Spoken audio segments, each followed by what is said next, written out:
여러분 안녕하십니까? 화요일 뉴스나이트 시작합니다. 대장동 개발 비리 사건 항소 포기 논란이 계속되는 가운데 노만석 검찰총장 권한대행에 대한 책임론도 커지고 있습니다. 검찰 내부의 사퇴 압박이 이어지자 노 대행은 연차를 내고 숙고에 들어갔습니다. 먼저 임예진 기자입니다. 노만석 검찰총장 권한대행이 연차를 내고 출근하지 않았습니다. 검찰이 대장동 개발 비리 사건에 대해 항소하지 않기로 한 지 사흘 만입니다. 주변에는 몸도 지쳤고 고민할 것도 있다고 한 것으로 전해지는데 초임 검사부터 검사장들까지 노 대행에게 사퇴를 압박하는 상황에 거취에 대한 고심에 들어간 거로 보입니다. 전날 대검 간부들과 만난 자리에서도 하루 이틀 시간을 달라는 뜻을 전한 거로 파악됐습니다. 검찰 내부 반발은 이어졌습니다. 사기가 떨어져 사표를 냈다는 한 초임 검사는 검찰을 살려야 한다는 생각으로 항소 포기를 지휘했다는 노 대행의 발언을 거론하며 공세를 펼쳤습니다. 검사가 법률 규정에 반해 정무적으로 판단한다면 정치검사와 다름없다는 겁니다. 검찰청 폐지로 누적된 분노가 이재명 대통령이 연루된 대장동 사건 항소 포기로 분출된 거라는 분석도 나옵니다. 만약 노 대행이 사퇴한다면 지난 2012년 한상대 검찰총장 이후 13년 만에 검찰 내부 요구로 검찰수장 자리가 공석이 되는 건데 법무부 장관 보좌관은 항소 포기는 합리적인 판단이었다며 사퇴는 말도 안 된다는 입장을 밝히기도 했습니다.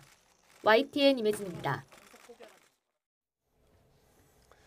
검찰의 대장동 사건 항소 포기를 두고 노만석 검찰총장 권한대행과 법무부가 서로 책임을 미루는 모습입니다. 노 대행은 정부와의 관계를 고려했어야 한다고 주장했고 법무부는 검찰의 결정이었음을 강조하고 있습니다. 이경국 기자입니다. 노만석 검찰총장 권한대행은 항소 포기를 둘러싼 논란이 불거진 뒤 대검찰청 간부들과 만났습니다. 이때 항소 포기가 결정된 과정을 설명했는데 항소 시한 마지막 날인 지난 7일 오후 법무부 측으로부터 기다리라는 얘기를 들었고 이후 항소가 어렵지 않겠느냐는 취지의 의견까지 전달받았다고 한 것으로 전해졌습니다. 이에 앞서 대검 연구관들을 만나서는 용산이나 법무부와의 관계를 고려해야 했다고도 말한 것으로 알려졌습니다.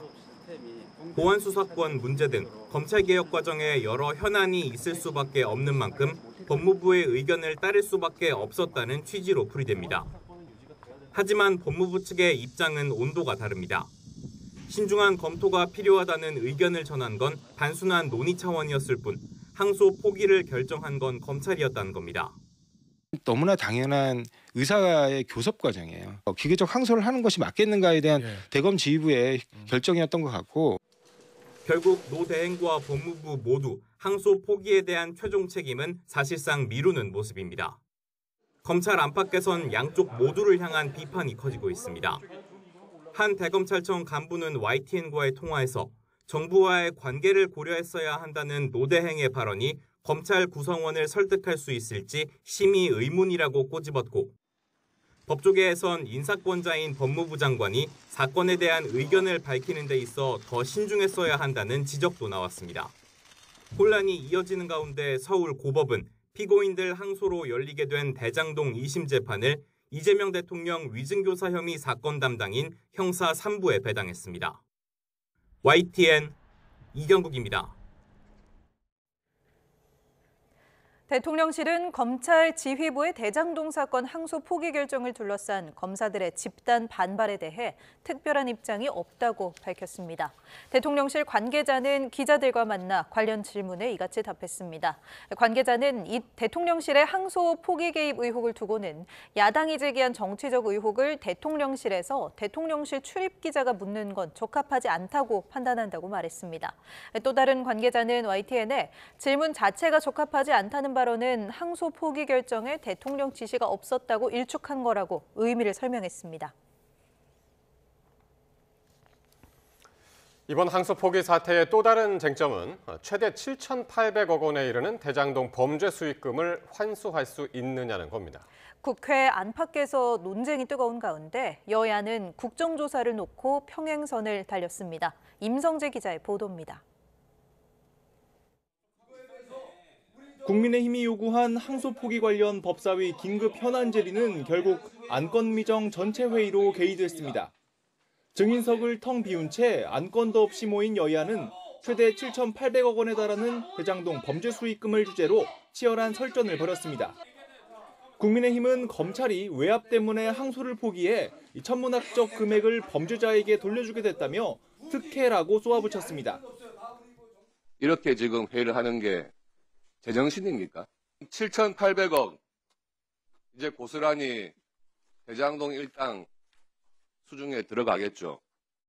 하지만 민주당은 따질 게 없으니 돈을 걸고 넘어진다며 애초 검찰의 기소 자체가 잘못됐다, 전제가 틀렸다고 받아쳤습니다. 검찰은 애초에 기소를 잘못했고 또 추징 청구 자체가 잘못됐습니다. 검찰이 1심에서 멈춘 것이 국민에 대한 배임 아니냐는 의견까지 나오는 상황에서 범죄 수익을 국가가 몰수 추징할 수 있는지가 새로운 전선이 되는 모양새입니다. 장외에서도 전직 법무부 장관 사이 법리 다툼이 벌어졌습니다. 조국 전 혁신당 비대위원장은 부패재산 몰수법에 따라 이 피해자인 성남 씨가 민사소송을 제기할 수 없는 경우에만 몰수 추징이 가능하다고 주장했지만 국민의힘 한동훈 전 대표는 해당 법은 피해 회복이 심히 곤란할 경우에는 몰수 추징을 할 수 있다고 규정한다며 무식한 티를 냈다고 지적했습니다. 여야 모두 진상규명을 위해 국정조사를 하자고 외치고 있는데 원내 지도부는 1시간 머리를 맞댔지만 결론을 내리지 못했습니다. 민주당은 대장동 사건의 첫발부터 재판까지 전 과정을 들여다보겠다는 입장인데 항소 포기냐 자제냐 단어를 놓고도 신경전을 벌여 험난한 협상을 예고했습니다. 항소 자제 부분에 대한 국정조사는 추후에 계속 논의하기로 했다. 항소 포기 외압으로 우리가 해야지 실체에 맞는 내용이 아닌가 싶습니다. 이번 사태 중심에 있는 정성호 법무장관은 예산안 심사와 법안 처리 등을 위해 내일 국회 법사위에 출석하는데 여야는 사실상의 현안 질의를 벼르고 있습니다. YTN 임성재입니다. 네, 조태용 전 국정원장이 구속 전 피의자 신문을 마치고 구치소에서 법원 판단을 기다리고 있습니다. 조 전 원장은 법정에서 윤석열 전 대통령을 제대로 보필하지 못해 송구하다는 입장을 밝힌 것으로 파악됐습니다. 네, 취재기자 연결하겠습니다. 우정훈 기자, 조태용 전 원장 구속 여부가 아직 나오지 않았죠? 네, 그렇습니다. 조 전 원장은 서울구치소에서 법원의 판단을 기다리고 있습니다. 조 전 원장은 앞서 4시간 동안 진행된 법원 구속 전 피의자 신문을 마치고 구치소로 이동하며 자신의 혐의에 대해 다 진술했다고 밝혔는데요. 직접 들어보시겠습니다. 언제 혹시 한 말씀만 해주실 수 있을까요? 다음번에 하겠습니다. CCTV 영상 같은 경우는 본인 영상은 왜 제공 안 하신 건가요? 진술했습니다. 위증 네, 특검은 직무 유기 등 혐의를 받는 조 전 원장의 구속 필요성을 강조하기 위해 법원에 482쪽 분량 의견서를 내고 PPT 151장을 준비했습니다. 특검은 고도의 정치적 중립성과 위기 상황에서 역할이 강조되는 국정원장 직위에 비췄을 때 조 전 원장 혐의는 구속이 필요할 만큼 중대하고 증거를 인멸할 우려도 있다는 점을 강조했습니다. 조 전 원장은 최후 진술을 통해 국가안보실과 국정원장 등 주요 보직을 맡았는데 윤석열 전 대통령을 잘 보필하지 못해 국민에게 송구하다는 말을 한 거로 전해졌습니다. 조 전 원장의 구속 여부는 이르면 오늘 밤 나올 전망입니다. 이와 함께 내란 특검은 오늘 내란 중요 임무 종사 등 혐의로 박성재 전 법무부 장관에 대한 구속영장을 다시 청구했습니다. 특검은 영장 기각 이후 압수수색을 통해 앞선 법원의 기각 사유였던 박 전 장관 위법성 인식을 입증할 의미 있는 증거를 발견해 새로운 범죄 사실을 추가했다고 밝혔습니다. 박 전 장관의 구속 전 피의자 신문은 모레 오전 10시 10분 서울중앙지법 남세진 영장전담 부장판사 심리로 진행됩니다. 지금까지 사회부에서 전해드렸습니다. 윤석열 전 대통령이 처음으로 최상병 특검의 피의자 신분으로 출석했습니다. 특검은 의혹의 정점, 윤 전 대통령을 상대로 수사 외압을 둘러싼 사실관계 전반을 조사했는데 소환 일정을 추가로 잡아 호주 대사 의혹까지 조사를 마무리할 계획입니다. 신기혜 기자가 보도합니다. 경찰 울타리 주변으로 피켓을 든 사람들이 모여 있고 호송차 한 대가 건물 지하로 들어갑니다. 앞서 2차례 변호인 일정 등을 이유로 들며 출석을 거부하던 윤석열 전 대통령이 3번째 요구만에 최상병 특검에 출석한 겁니다. 윤 전 대통령을 핵심 피의자로 꼽으며 수사 의지를 거듭 드러내온 특검은 이번 조사에선 수사 외압 의혹과 관련된 내용을 들여다보겠다고 밝혔습니다. 윤 전 대통령은 최병 사망 사건에 대한 수사 외압의 정점에 있는 당사자로 최상병 사망 사건 이후 발생한 일련의 과정에서 윤석열 전 대통령이 보고받고 지시한 사항 전반을 조사할 예정입니다. 특검은 수사 외압 의혹과 관련해서만 100쪽이 조금 넘는 질문지를 준비해 공수처 검사 2명을 조사에 투입했고 투입된 검사들은 조사 내내 윤 전 대통령을 피의자로 부르며 질문을 이어갔습니다. 조사 과정은 영상으로 녹화도 이뤄졌습니다. 윤 전 대통령은 진술을 거부하지 않고 조사에 임한 거로 확인됐습니다. 다만 자신은 수사에 외압을 행사하지 않았다는 취지로 혐의를 부인한 거로 파악됐습니다. 특검은 수사 외압 의혹 외에도 도피성 호주대사 임명 의혹과 관련해 윤 전 대통령의 범인 도피 혐의를 들여다보고 있습니다. 특검은 이번 조사에서는 호주대사 임명 의혹에 대한 질문이 이뤄지지 못했다며 조만간 윤 전 대통령을 다시 소환할 계획이라고 밝혔습니다. YTN 신계입니다. 알선 수재 혐의 등으로 기소된 건진법사 전성배 씨의 재판에서 윤석열 전 대통령 부부에 대한 진술이 등장했습니다. 전 씨에게 각종 인사 청탁을 했던 브로커는 전 씨가 윤 전 대통령 부부를 오랜 시간 정신적으로 이끌어왔다며 구체적인 상황들을 전했습니다. 김주영 기자가 보도합니다. 브로커 김모 씨는 윤석열 전 대통령의 당선 전후로 건진법사 전성배 씨에게 각종 인사청탁을 했던 인물로 꼽힙니다. 김 씨는 서울중앙지법에서 열린 전 씨 재판에 증인으로 출석해 국세청장, 경찰 인사 등 공직은 물론 은행장, 여신금융화폐장 같은 금융권까지 광범위한 청탁을 했다는 사실을 인정했습니다. 여기에는 박현국 봉화군수와 박창욱 경북도 의원처럼 정치인들의 공천도 포함됐습니다. 이 과정에서 윤 전 대통령 부부와 전 씨의 관계에 대한 증언도 쏟아냈습니다. 김 씨는 전 씨가 윤 전 대통령 부부를 정신적으로 이끌어줬다고 주장했습니다. 윤 전 대통령이 대구고검으로 좌천됐을 시기부터 결혼할 때 검찰총장이었을 때도 전 씨에게 조언을 구했다는 겁니다. 김건희 씨가 정권 초기 전 씨에게 전화해 조심해야 할 사람, 산불 끄는 방법 등에 대해 논의하기도 했다고 설명했습니다. 김 씨는 또 윤 전 대통령이 전 씨에게 당선되면 언제든지 큰 절을 올리겠다고 해놓고 당선이 되자 법당에서 한다고 했던 것이라고 말을 바꿨다는 일화를 소개하기도 했습니다. 전 씨가 윤 전 대통령 부부와 극도로 밀접한 관계였고 그렇기에 각종 청탁이 가능했다는 겁니다. 김 씨를 불렀던 3차 재판이 끝난 가운데 재판부는 증인신문을 다음 달 중반까지 진행한 뒤 이르면 내년 초 전 씨의 유무죄를 가릴 선고에 나설 전망입니다. YTN 김주영입니다. 정부가 특검 수사와는 별개로 12.3 비상계엄에 가담하거나 협조한 공직자들을 조사하는 전담기구를 만들기로 했습니다. 이재명 대통령은 당연히 해야 할 일이라며 힘을 실었는데 결과에 따라 대대적인 인사 조치가 뒤따를 걸로 보입니다. 보도에 강진원 기자입니다. 지난해 12.3 비상계엄에 동조한 공직자를 걸러내는 이른바 헌법존중 정부혁신 TF가 국무총리실 주도로 구성됩니다. 특검과는 다른 정부 차원의 조사기구를 새로 만드는 겁니다. 수사와 재판이 길어지면서 계엄에 연루된 인사가 승진 대상에 포함되는 등 부작용이 잇따르고 있다는 판단에 따른 조치입니다. 내란에 가담한 사람이 승진 명부에 이름을 올리게 되는 등의 문제도 제기되고 결국은 이것이 공직 내부에서 헌법 가치를 훼손하는 것이 아니냐 하는 지적이 있고 TF는 오는 21일까지 대통령 직속 기관과 독립기관을 제외한 전체 중앙행정기관 49곳과 총리실에 각각 설치됩니다. 12.3 비상계엄 6개월 전부터 계엄 선포 이후 4개월 이내까지 계엄에 직접 참여하거나 협조한 행위가 조사 대상입니다. 합참과 검찰, 경찰, 기재부, 외교부 등 특히 많은 의혹이 제기된 12개 기관 소속 공직자들을 집중적으로 점검할 거란 게 정부의 설명입니다. 이재명 대통령도 이런 계획에 힘을 보탰습니다. 그거 당연히 해야 될 일 같아요. 네.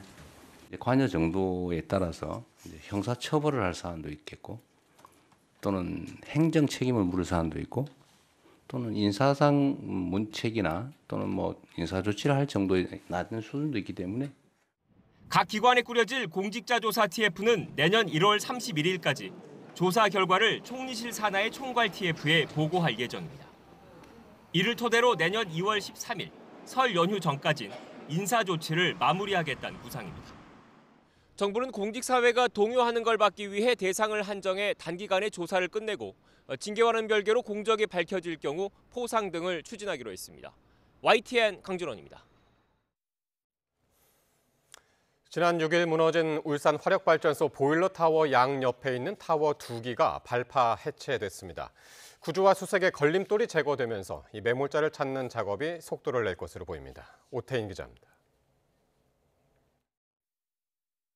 4, 2, 1, 발파! 신호에 맞춰 화력발전소 보일러타워 기둥 아래에서 폭약이 터집니다. 귀를 찢는 듯한 굉음과 함께 뿌연 먼지 구름이 일고 파편이 튀더니 높이 60m가 넘는 대형 구조물 2기가 폭삭 주저앉습니다. 엄청난 폭발 충격으로 튄 파편은 폭파 현장에서 300m 떨어진 통제구역 밖까지 날아들었습니다. 연기처럼 퍼진 분진 속에 무너져 내린 구조물은 지난 6일 붕괴한 보일러타워 5호기 양옆에 있었던 4, 6호기입니다. 전문가들과 함께 4, 6호기 발파에 필요한 안전 진단을 실시했고, 발파 장소 인근 반경 1km 내에 위치한 기관의 통보를 완료했으며, 경찰에서는 인근 도로를 진공 상태로 유지했습니다. 4, 6호기 발파 해체는 사고 발생 이틀 뒤인 지난 8일 결정됐습니다. 사고 전 시약화 작업이 거의 마무리 단계까지 진행돼 작은 충격에도 무너질 수 있는 불안정한 상태였습니다. 추가 붕괴 우려로 중장비와 대규모 인원 투입이 어려웠고, 특히 구조대 안전에도 우려가 컸던 탓에 해체로 가닥을 잡은 겁니다. 보일러타워 2기가 5초 만에 무너지면서 수색과 구조의 걸림돌도 사라졌습니다. 구조 위험이 줄어든 만큼 차가운 구조물 아래 매몰된 작업자가 빨리 가족품으로 돌아갈 수 있도록 속도감 있는 구조 활동이 절실해 보입니다. YTN 오태인입니다. 정부가 지난 2월 구글이 신청한 고정밀 지도 반출 요청건에 대한 결정을 또 연기했습니다. 서류 보완이 필요하다는 이유인데 한미 관세 후속 협상 결과를 담은 설명 자료가 발표되지 않은 상황에서 고의로 최종 결론을 미뤘다는 관측도 나옵니다. 차유정 기자입니다. 정부가 구글의 고정밀 지도 반출 신청건에 대한 최종 결정을 또다시 미뤘습니다. 올해 신청건에 대해 지난 5월과 8월에 이은 세 번째 보류입니다. 정부는 구글 측에 서류 보완이 필요하다고 이유를 제시했습니다. 앞서 구글은 우리 정부가 지도 반출에 앞서 안보 우려 해소를 위해 제시한 세 가지 조건 가운데 안보 시설을 가리고 좌표 노출을 금지하는 부분은 받아들이겠다고 밝혔습니다. 정부는 이런 내용을 포함한 신청서를 구글이 추가로 제출하지 않아 정확한 심의가 어렵다며 서류 보완 기간을 60일 더 주겠다고 밝혔습니다. 1대 5천 축적의 고정밀 지도를 달라는 구글의 요구는 지난 2007년부터 18년째 이어지고 있습니다. 2007년과 2016년엔 우리 정부가 안보 우려를 이유로 단호히 거부했지만 이번에는 상황이 좀 달랐습니다. 한미 관세 협상 물살 속에 미국 행정부가 직접 나서 디지털 규제를 비관세 장벽으로 지목하는 등 반출 압박이 한층 거세졌습니다. 때문에 이번 보류 결정도 아직 관세 후속 협상 최종 결과가 나오지 않은 상황에서 민감한 결정을 피하기 위해서가 아니냐는 분석도 나오고 있습니다. 관세 협상이 최종 타결은 됐지만 아직 팩트시트가 최종적으로 아직 나오지 않아서 보류된 것도 있는 것 같고요. 공교롭게도 하여튼 담당 주무부서의 장이 또 공석이고 하니까 미뤄진 게 아닌가. 정부는 구글이 보완 신청서를 추가 제출하면 내년 2월 심의를 거쳐 최종 결정하겠다고 밝힌 상황. 정부가 결론 내리기를 계속 미루는 가운데 다음 달 8일 마찬가지로 고정밀 지도 반출을 요청하고 나선 애플 건에 대한 결과에도 관심이 쏠릴 전망입니다. YTN 차유정입니다. 코스피가 이틀 연속 상승해 4,100선을 회복한 채 장을 마쳤습니다. 코스피는 외국인과 기관의 순매수 속에 장중 4,187까지 올랐다가 0.8% 오른 4,106으로 마감했습니다. 삼성전자와 SK하이닉스가 코스피의 상승을 주도했고 SK하이닉스는 장중 64만 6천 원까지 올라 사상 최고가를 경신했습니다. 코스닥은 장중에 900선을 회복했지만 하락세로 전환해 0.46% 내린 884로 마감했습니다. 이렇게 코스피가 4,100선을 다시 돌파한 가운데 국내 증시에 투자하는 사람들이 늘어나면서 빚을 내서 투자하는 B2의 규모도 사상 최대치를 기록했습니다. 하지만 개인 투자자 절반 이상이 여전히 손실을 보는 것으로 나타나 무리한 투자에 대한 주의가 필요합니다. 손효정 기자입니다. 최근 코스피 조정 국면에선 외국인 대신 개인 투자자들이 시장의 주도권을 가져갔습니다. 지난 한 주 외국인이 7조 2천억 원 어치를 팔아치운 사이 개미들은 7조 4천억 원을 순매수하며 물량을 고스란히 받아냈습니다. 올해에만 코스피가 70%가량 오르자 뒤처질 수 없다는 포모 심리가 빚을 내 투자하는 B2를 부추겼습니다. 5대 은행의 신용 대출 규모는 일주일 만에 1조 2천억 원 가까이 늘어나 4년 4개월 만에 최대 증가폭을 기록했습니다. 코스피가 장중 6% 넘게 급락했던 검은 수요일에는 마이너스 통장 잔액만 6천억 원 급증했습니다. 증권사로부터 돈을 빌려 주식을 사는 신용거래 융자 잔고 역시 사상 최대치를 연일 갈아치웠습니다. 이렇게 개미들의 B2 규모가 커지고 있지만 정작 수익률은 부진한 것으로 나타났습니다. 한 증권사의 국내 투자자 240만 명의 계좌를 살펴보니 절반이 넘는 131만 명이 손실을 보고 있었습니다. 손실 규모는 12조 2천억 원, 한 사람이 평균 931만 원을 잃은 셈입니다. 무리한 투자가 큰 손실로 이어질 수 있다는 경고도 나왔습니다. 자기 자금을 가지고 주식 투자를 하시는 분들은 주가가 하락했을 때 조금 더 버텨보자라는 의사결정이 가능한데 반해서 B2 같은 경우에는 회복할 수 있는 그런 기회를 노려보는 것이 아예 차단이 돼버리기 때문에 이런 가운데 B2는 레버리지의 일종이라고 발언했던 권대영 금융위 부위원장은 과도한 투자를 부추기느냐는 비판이 커지자 고개를 숙였습니다. 말의 진위가 좀 충분히 전달되지 못한 측면에 대해서 무겁게 받아들이며 앞으로 표현에 각별히 조심하고 전문가들은 상승장에서도 여유 자금을 가지고 장기적인 시야로 투자하는 게 더 안정적인 수익률을 가져올 거라고 조언했습니다. YTN 손효정입니다. 김윤덕 국토교통부 장관이 규제 지역을 일부 확대하는 것을 검토해야 한다고 말했습니다. 김 장관은 국토교통위원회 전체 회의에 참석해 더불어민주당 염태영 의원의 규제 지역 조정 계획에 대한 질문에 화성이나 구리의 경우 부동산 가격의 풍선 효과가 우려되는 수준이라며 이같이 말했습니다. 다만 김 장관은 정해진 것이 아니라 시장 상황 대처를 통해 정부 시책을 고민하고 있다고 덧붙였습니다. 종묘 앞 재개발 여부를 놓고 논란이 커지자 재개발구역 토지 소유주들이 사업 추진을 막으면 법적 대응에 나서겠다고 밝혔습니다. 오세훈 서울시장이 거듭 정부의 토론을 제안하는 가운데 여당 차기 서울시장 후보군까지 논쟁에 가세하면서 논란이 커지는 모양새입니다. 양희력 기자입니다. 세운 4구역 땅주인들이 한자리에 모였습니다. 세계유산인 종묘의 가치가 훼손될 우려가 있다며 재건축 계획을 저지하겠다는 정부에 반발했습니다. 이들은 20년 동안 개발을 추진해왔지만 아직 착공도 못해 누적된 채무만 7천억 원이 넘는다고 하소연했습니다. 이런 상황에서 정부가 재개발 사업을 막으면 손해가 막심하다며 민형사상 책임을 묻겠다고 목소리를 높였습니다. 세운 4구역 재개발 사업 추진을 불가능하게 한다면 우리 주민들은 국가유산청 등의 부당한 행정행위에 대한 책임을 물어 오세훈 서울시장은 종묘 앞 재개발로 인한 세계유산 지정 해제 가능성은 기우에 불과하다고 선을 그었습니다. 높이 142m에 이르는 건물을 지어도 500m 떨어진 종묘 정전에는 그림자가 지지 않는다고 강조했습니다. 이를 입증하는 컴퓨터 시뮬레이션 자료도 조만간 공개하겠다며 정부에 거듭 토론을 요구했습니다.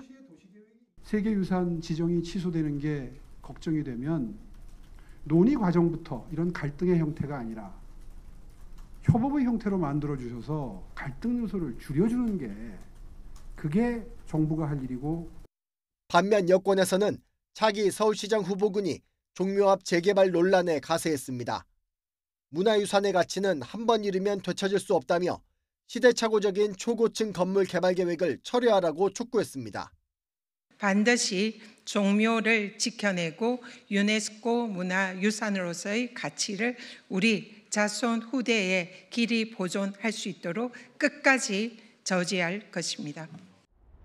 내년 지방선거를 앞두고 종묘 앞 재개발을 둘러싼 논쟁이 정치권으로 확산하면서 논란은 당분간 이어질 전망입니다. YTN 양일혁입니다.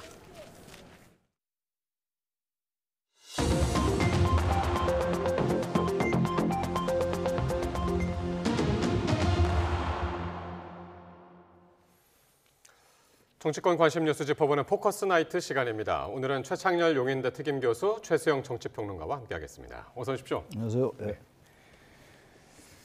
자, 검찰이 대장동 사건 항소를 포기한 걸 두고 오늘도 정치권 안팎에서 치열한 공방이 벌어졌습니다. 일단 검찰의 항소 포기에 외압이 있었느냐가 가장 큰 논란인데 장동혁 국민의힘 대표와 법무부 측의 주장을 먼저 들어보겠습니다. 항소가 필요하다는 보고 2번이나 신중하게 판단하라고 한 것은 법무부 장관이 명백하게 수사 외압을 한 것입니다. 따라서 이번 사건은 노만석의 난 그리고 그 노만석의 난을 함께 만들어낸 정성호 게이트입니다.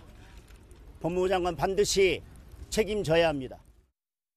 너무나 당연한 의사의 교섭 과정이에요. 뭔가 결정적 이른바 스모킹건도 없는 상태에서 기계적 항소를 하는 것이 맞겠는가에 대한 대검 지휘부의 결정이었던 것 같고 저는 그 결정이 굉장히 합리적이었다고 봐요. 정성호 법무장관이 검찰에 신중히 판단을 해달라고 전달한 것에 대해서 야당은 명백한 수사 외압이다라고 하고 있고 정 장관 측에서는 당연한 의사 교섭 과정이다라고 주장을 합니다. 두 분은 어떻게 보시나요, 교수님? 일단 이제 검찰총장을 통해서 구체적인 사건에 대해서 법무부 장관은 구체적인 사건을 지휘할 때 법무부 장관을 통해서만 할 수 있는 겁니다. 이건 검찰총장에 대한 지휘권 행사한 건 아니죠. 그리고 이제 검찰총장에 대한 법무부 장관의 지휘권 행사는 서면을 통해서만 하게 돼 있어요. 근데 서면을 통하지 않았죠. 서면을 한 게 아니니까 지휘권 행사로는 전혀 볼 수 없습니다. 볼 수 없는데 정성호 장관이 밝힌 것처럼 스스로가 밝힌 것처럼 자신의 의견을 표출했다는 거 아니에요. 신중하게 접근해라라는 얘기를 했고 또 오늘 나온 보도에 의하면 이진수 법무부 차관이 노만석 권한대행에게 검찰총장 대행에게 일단 그렇게 전달했다는 거예요. 이제 법무부와 이제 상의를 한 거죠. 상의를 했고 이제 노만석 대행이 중앙지검장에 그 의견을 얘기를 했고 이제 그 항소를 포기한 거죠. 그러니까 노만석 대행은 법무부 장관의 의견을 참고로 했고 또 중앙지검장하고 협의했다는 거예요. 협의하고 법무부의 의견을 참고했다. 그리고 이제 정성호 법무부 장관도 신중히 접근해달라고 얘기했다라는 거예요. 구두로 얘기했다는 건데 노만석 대행하고는 통한 적도 없다라는 거예요 지금. 그리고 아마 이진수 차관에게 얘기하면서 이진수 차관이 노만석 검찰총장 대행에게 얘기한 이런 구조인 것 같아요. 이런 구조인데 지금 이제 쟁점은 우선 첫째는 이제 일단 항소를 포기하면서 이제 추징을 받아낼 수 있을 것인가 문제고 이따 얘기가 나올 수 있을 거고 그다음에 두 번째는 과연 이 검찰총장에 대해서 법무부 장관이 수사 지휘권 행사는 아니지만 이게 암묵적으로 사실상 수사에 대한 외압이다라고 지금 국민의힘이 보고 있는 거가 이 가장 큰 쟁점이에요. 지금 아까 조상호 보좌관 같은 경우는 대검과 이 검찰 사이에 당연히 의견 교환이 있는 거죠. 대검의 승인을 받는 경우가 많이 있다고 그래요. 근데 만약에 말이죠, 이 대검 그 이제 검찰총장 대행에게 노만석 대행에게 얘기했다 하더라도 검찰에서 서명해가지고 항소할 수 있었던 거죠.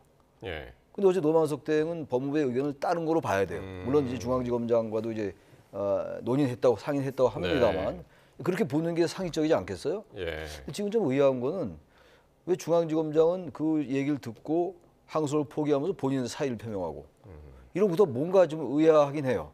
근데 의아하긴 합니다만 지금 법무장은 어쨌든 수사지휘권 행사한 게 아니고 신중한 의견을 신중하게 접근해달라고 의견을 얘기했다니까 아까 저 조성호 보좌관 얘기처럼 그런 얘기 할 수 있겠죠.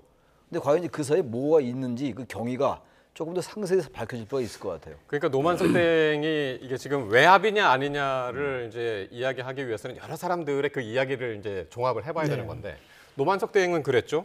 용산하고 법무부와의 관계를 생각해서 따라야 하는 상황이었다라고 이야기를 했었고 그걸 이제 외압으로 이제 해석을 하기도 하고 근데 이제 법무부에서는 최종 판단은 검찰에서 한 것이다라고 이야기를 하고 있습니다. 그러니까 뉘앙스를 풍겼고 그다음에 그 뉘앙스를 따라줬다는 게 지금 현재의 상황이잖아요. 근데 생각해 보십시오. 법무부 장관, 법무부 차관이 신중하게 판단하라고 얘기하는 거는 사실상 그게 압박에 가까운 얘기지 아무리 선의로 받아들여도 그건 검찰이 자체적으로 순수하게 100% 당신들의 의사를 판단하세요. 그렇게 듣겠습니까? 지휘권을 가진 사람인데 차관은 큰일 났다라는 표현까지 썼다는 거 아니에요. 노만석 총장 얘기를 놓고 보면은.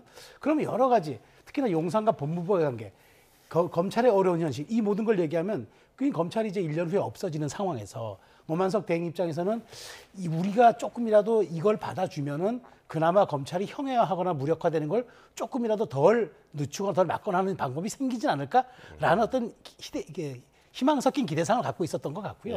그것을 이용해서 법무부 장관은 지금 최 교수님 말씀하신 것처럼 수사지휘권은 분명히 서면으로 행사를 해야 되는데 구두로 3차례나 이렇게 뭐 신중하게 해라, 뭐 잘 생각해봐라 등등 뭐 이렇게 얘기했다는 것 아닙니까? 실제로 총대는 제가 보기에 법무부 차관이 좀 낸 것 같고 이런 상황을 놓고 종합해 보면은 지금 노만석 대행이 오늘 출근은 안 하고 이제 사실상 고민을 하고 거치된 고민을 하고 있다고 생각하는데 저는 검찰의 약한 고리를 이용한 법무부의 사실상의 압력이었다. 그래서 저는 이런 거잖아요. 사실 그 대검이 이제까지 항소를 포기한 사례도 있어요. 그러나 이렇게 대형 권력형 비리범죄에 대해서 안 한 적이 없어요. 그렇기 때문에 검찰의 정말 왜 그 필요 요인들이 결국 거악을 척결하고 그다음에 우리 사회 정의를 구현하는 과정에서 정말 필요한 일들을 해야 되는 게 꼭 검찰의 일인데 정말 우리 국민들이 분노하는 것은 이로써 이제 7,800억 원 회수하는 길이 사라졌기 때문에 이런 점에 대해서 과연 검찰이 왜 존재해야 되는지 국가의 기능까지도 한번 고민해보는 사안이라고 생각합니다. 알겠습니다. 추징금 문제는 이제 잠시 뒤에 이제 또 이야기를 하기로 하고 노만석 총장 대행 오늘 하루 휴가를 내고 이제 출근을 안 했습니다.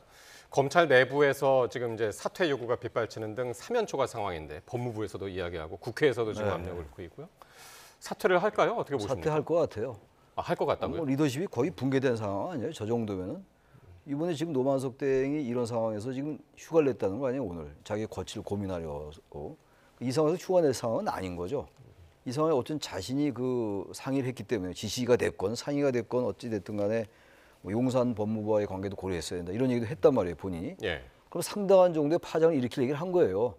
용산과 법무부와의 관계를 고려했어야 된다는 얘기는 정무적인 판단이 들어갔다는 얘기잖아요. 그건 노만석 검찰총장 대행으로서는 적절한 발언은 아니에요. 이 상황에서 지금 이제 하루 뭐 자신도 여러 가지 생각할 게 많고 괴롭겠죠, 지금. 상황이 지금 복잡해졌으니까. 그래도 이 상황에서 휴가를 내는 게 과연 맞나 생각이 들고 뭐 저렇게 얘기하는 거 아니면 나도 너무 힘들었다. 그러니까 사실 이런 검사 노만석이 아닌 인간 노만석으로 살고 싶다라는 얘기를 한 취재 기자한테 이야기를 했습니다. 그렇게 얘기했다는데 그래서 그거를 뭐 해석이 각자 다를 수밖에 없죠. 뭐 단정할 수 없긴 합니다만 노만석 대행의 얘기인즉슨 어쨌든 간에 이거 법무부 장관의 생각은 항소를 안 했으면 좋겠다라고 그렇게 해석할 수 있는 여지가 있다고 해석이 돼요. 제가 해석할 때. 그러니까 저렇게 인간적으로 힘들다라고 얘기하고 인간 노만석으로 살고 싶다 이런 얘기 하는 거 아니겠어요. 그리고 휴가도 내고 이런 건데 저는 좀 아쉬운 게 말이죠. 검찰총장 대행까지 하고 대검 차장이잖아요. 대검 차장이면 대검이 그 2인자예요, 사실. 2인자인데 그 중앙지검장도 거의 뭐 윤석열 전 대통령이 중앙지검장 하다 검찰총장 된 거 아닙니까? 근데 그 정도 지위에 있는 분이 뭐 더 이상 뭘 바란다고 저렇게 저 같으면 서명하고 항소했을 것 같아요. 저렇게 속된 말로 난리들 칠 거라면 그럼 조용히 있든가. 이제 와서 서명하고 항소도 안 하고 이제 와서 또 이 난리들 치고 말이죠. 이러다 보니까 여당에서 나온 얘기가 왜 다 지나간 얘기고 이 사안과 직접 관련은 없습니다만 왜 그때 신부정 검찰총장이 윤석열 전 대통령 석방에 대해서 즉시항고 행사하지 않은 것에 대해서 그때 왜 조용히 있었냐라는 얘기가 나올 법도 해요. 국민의힘에서. 그래서 김건희 씨에 대한 여러 가지 수사도 왜 그때는 혐의 없다고 그랬느냐. 근데 이제 와서 이거 가지고 왜 그러냐고 국민의힘이 할 만하죠. 이거 어차피 이제 국민의힘과 여당이 할 만한 거죠. 더불어민주당이 검찰에서 그렇게 얘기할 만한 건데 민주당과 지금 국민의힘은 입장이 전혀 달라요. 이 청문회 국정에서 하겠다는 것도 전혀 다른 관점에서 하겠다는 거고 말이죠.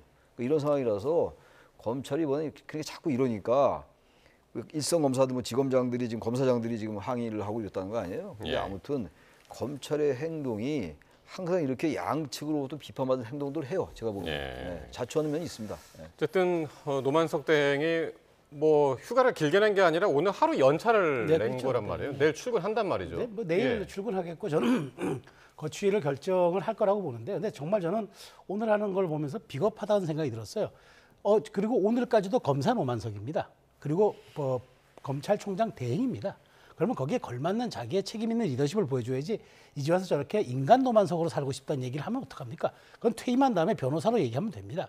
정말 그때 이 국가가 행할 수 있는 이른바 정말 적정한 양의 범죄에 대한 그런 형을 내리고 그다음에 그것을 받아내고 검찰이 공소유지하면서 그것을 결국 관철시키고 그다음에 거기에 걸맞는 국가가 몰수 추징하는 것을 함으로써 국가가 부당이익을 환수하고 이런 모습을 검찰이 보여주고 그 다음에 본인이 사표를 내든 뭐 하든 거취를 국민에게 맡기든가 조직원에게 해야지.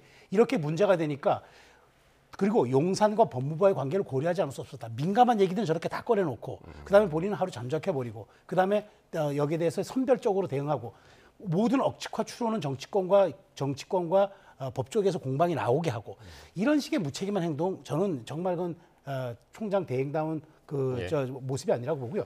어쨌든 내일이라도 저는 나와서 본인이 가장 많은 내용을 알고 있습니다. 정확하게 얘기해서 차라리 여기에 대한 국민적 논란을 좀 불식시키는 게 대행이 할 일이라고 저는 봅니다. 예. 자, 과연 내일 출근길에 과연 기자들한테 어떤 이야기를 할지 궁금해지는 상황이고요. 자, 이런 가운데 오늘 국회에서는 이 법사위 전체 회의가 열렸습니다. 야당에서는 항소 포기 관련해서 증인들을 불러서 긴급 현안 질의를 하자 이렇게 요구를 했는데 일단 받아들여지지 않았습니다. 관련 발언들 들어보겠습니다. 이렇게 안건을 정하지도 않은 상태에서 법사위 전체 회의를 열어가지고 의사 진행 발언 몇 명 지금 하는 거 듣자고 이렇게 지금 회의를 하는 게 제정신입니까? 정작 국회 역할이 필요할 때 직무유기한 게 바로 법사위 추미애위원장입니다.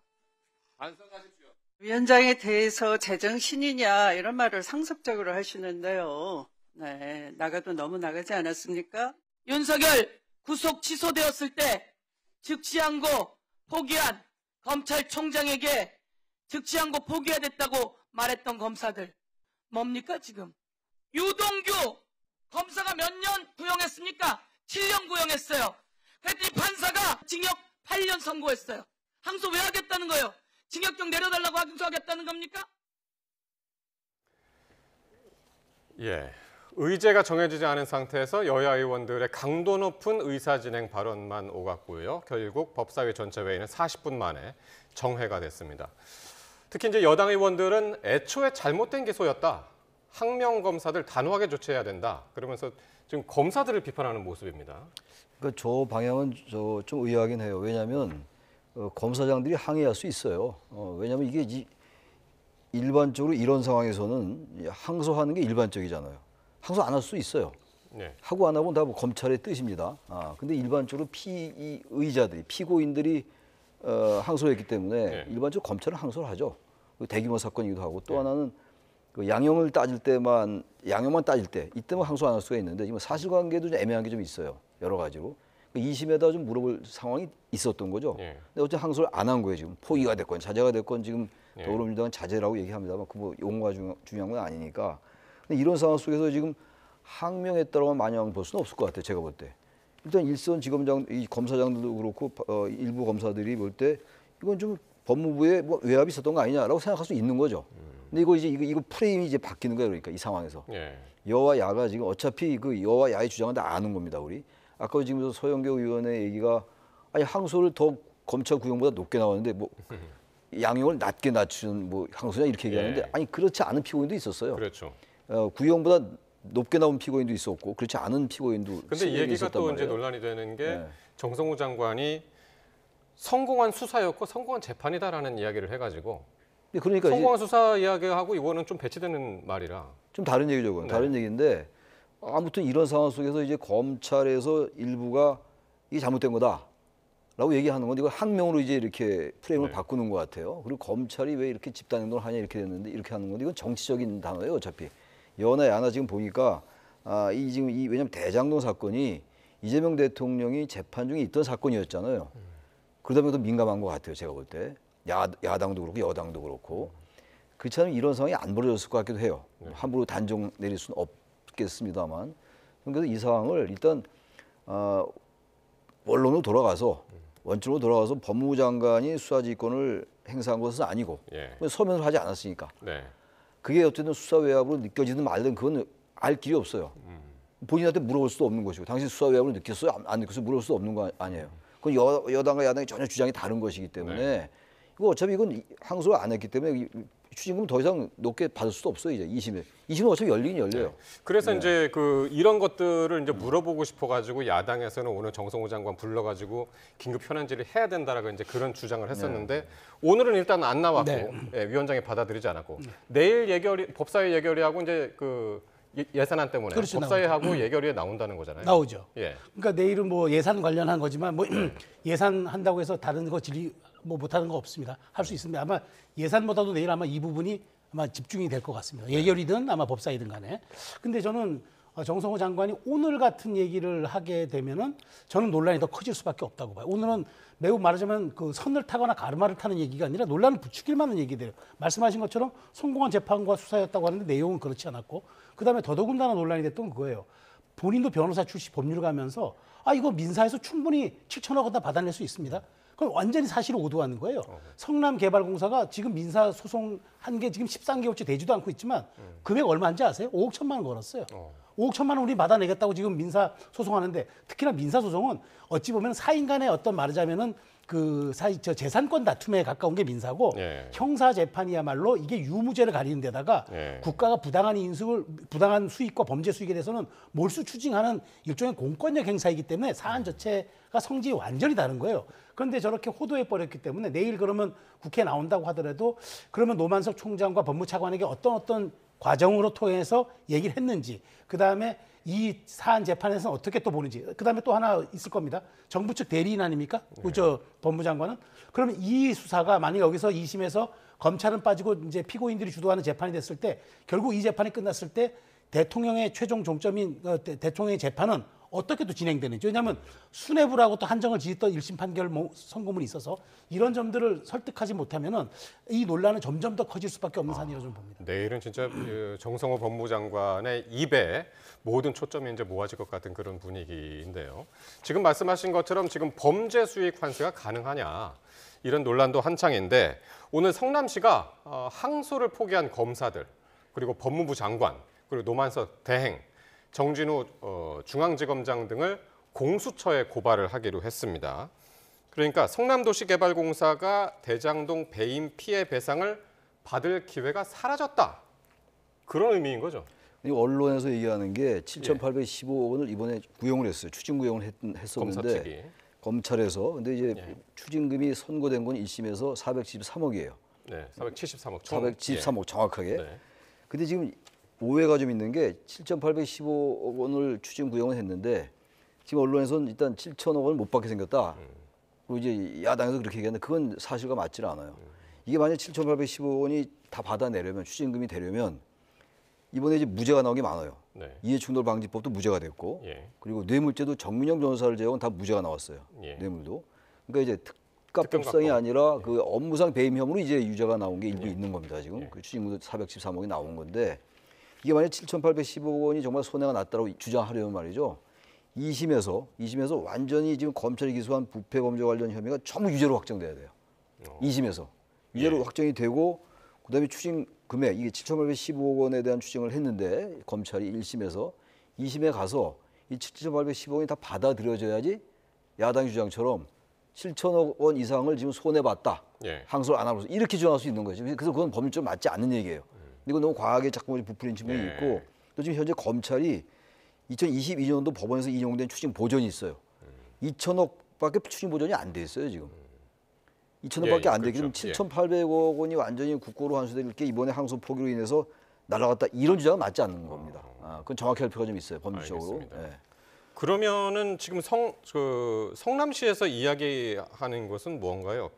대장동 배임 피해 받을 기회가 사라졌다라는 그렇죠. 건 뭡니까? 그러니까 대장동이 지금 업무상 그 배임으로 지금 나타나고 있는데 이게 원래 금액이라든가 죄질 이런 상황을 놓고 보면은 더 형량이 높은 특정경제가중처벌법상 배임이 돼야 된단 말이에요. 그러면 몰수 추징할 수 있는 금액도 훨씬 많아지고 형량도 높아지고. 근데 그게 이번에 무죄가 된 건데 당연히 2심에서 다퉈야죠. 3심까지 가야죠. 그런데 그 기회가 사라졌고 이제 검찰은 방어만 해야 됩니다.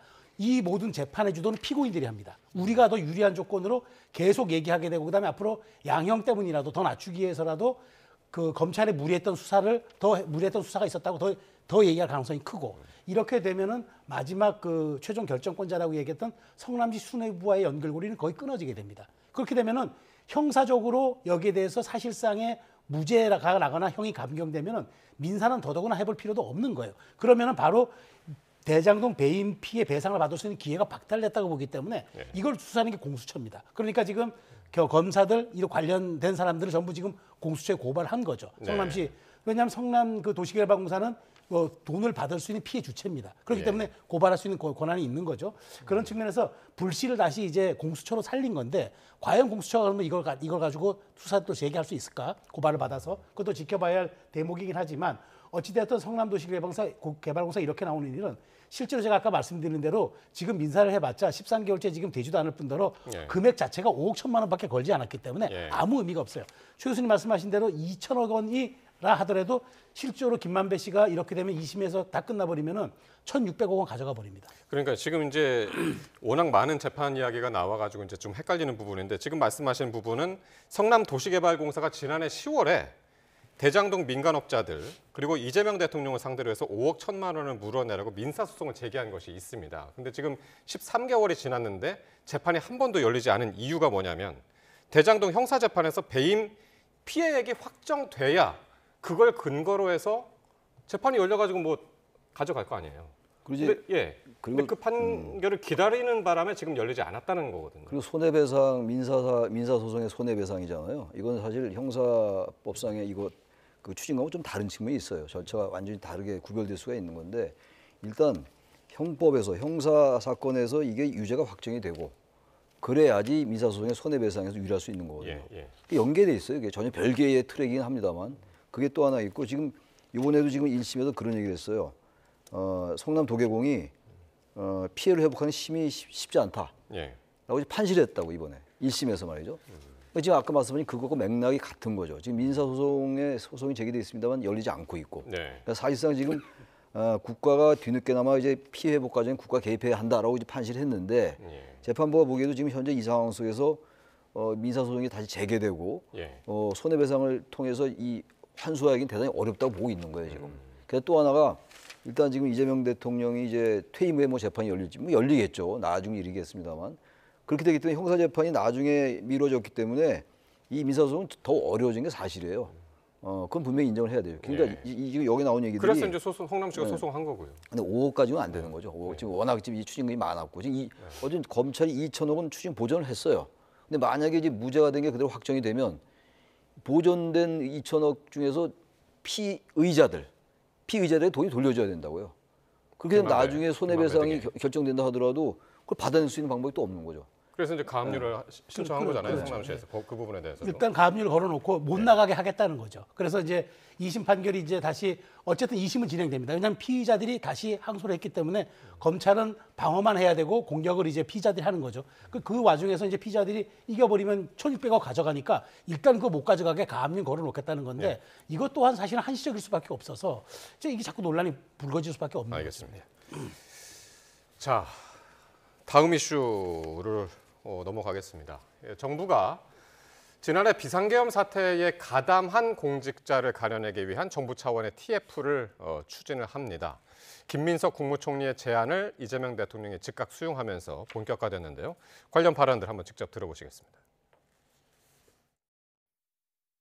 헌법 존중 정부 혁신 TF를 정부 내에 구성했으면 좋겠다는 제안을 드립니다. 12.3 비상계엄 등 내란에 참여하거나 협조한 공직자를 대상으로 신속한 내부 조사를 거쳐서 합당한 인사 조치를 할 수 있는 근거를 확보하는 것을 임무로 하려고 합니다. 당연히 해야 될 일 같아요. 어쨌든 이게 내란에 관한 문제는 이제 특검에서 수사를 통해 형사처벌을 하고 있는 건데, 내란에 관한 책임은 이제 관여 정도에 따라서 이제 형사처벌을 할 사안도 있겠고, 또는 행정 책임을 물을 사안도 있고, 또는 인사상 문책이나 또는 뭐 인사 조치를 할 정도의 낮은 수준도 있기 때문에 꼭 필요할 것 같습니다. 네. 예, 특검에 의존할 게 아니고 독자적으로 해야 될 일 같아요.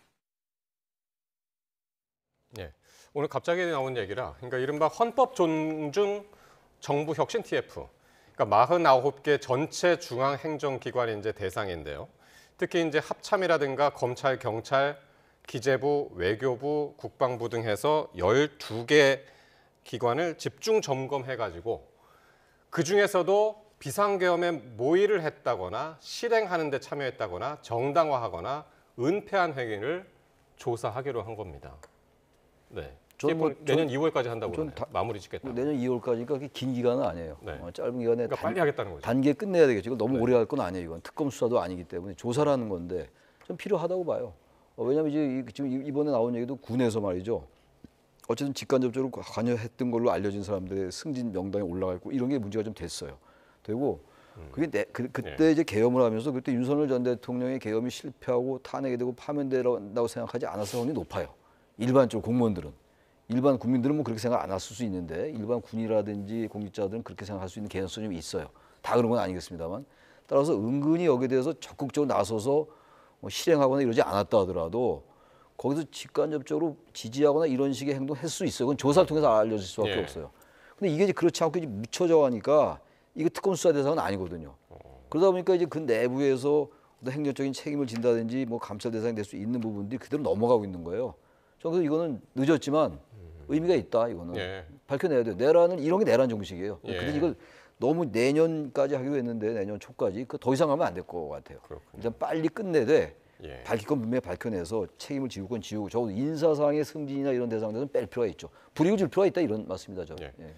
정청래 대표가 지난 9월에 이런 얘기를 했습니다. 지금 시국이 해방 이후의 반민특위 상황과 비슷하다라고 했는데 이번 TF가 그런 역할을 하게 되는 겁니까? 저는 나가도 좀 너무 나갔다는 생각이 들고 뭔가 어디서 봤던 데자뷰 같은 느낌이 드는 게 문재인 정부 들어서 했던 시즌 그 적폐청산 시즌 2 같다는 생각이 드는 게 왜냐하면 지금 이 대통령과 국무총리의 말도 적절하지가 않아요.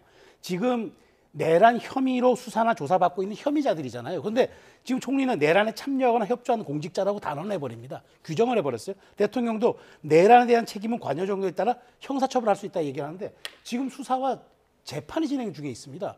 그런데 왜 내란이라고 굳이 단정을 합니까? 이 얘기는 뭐냐면 내란이라는 프레임 속에 가둬둠으로써 공직자들을 여기에 당연히 참여했고 가담했다라고 지금 규정하는 것 아닙니까?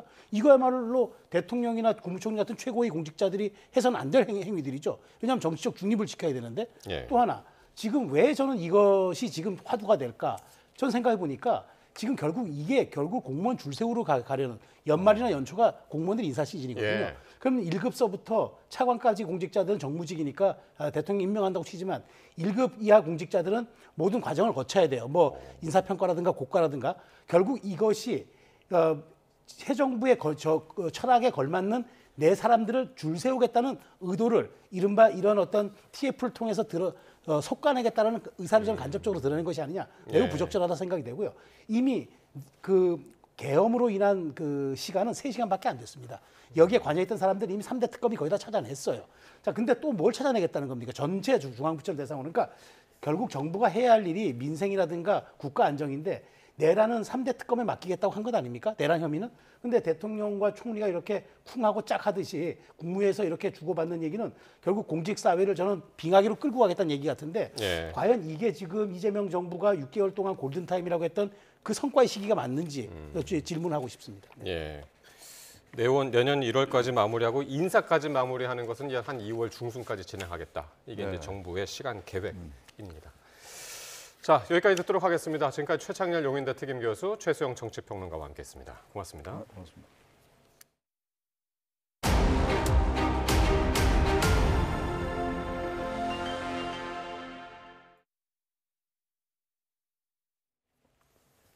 네, 우리 경제가 소비를 중심으로 완만한 경기 개선 흐름을 보이면서 수출 둔화에도 불구하고 내년 성장률이 1.8%가 될 것으로 국책연구기관 KDI가 전망을 했습니다. 그러면서 이 경기 회복 속도에 맞춰서 확장적 재정 기조를 점차 정상화하는 방향으로 운용하는 것이 바람직하다라고 권고했습니다. 보도에 오인석 기자입니다. 한국개발연구원 KDI는 하반기 경제전망 보고서에서 최근 우리 경제는 성장세가 확대되며 경기가 완만하게 개선되는 모습이라고 평가했습니다. 민간 소비는 시장금리 하락세와 정부 지원 정책 등으로 증가세가 확대되고 정부 소비도 높은 증가세를 보이며 경기 개선에 기여하고 있다고 설명했습니다. 올해 우리 경제 성장률은 0.9%를 기록할 것으로 전망했습니다.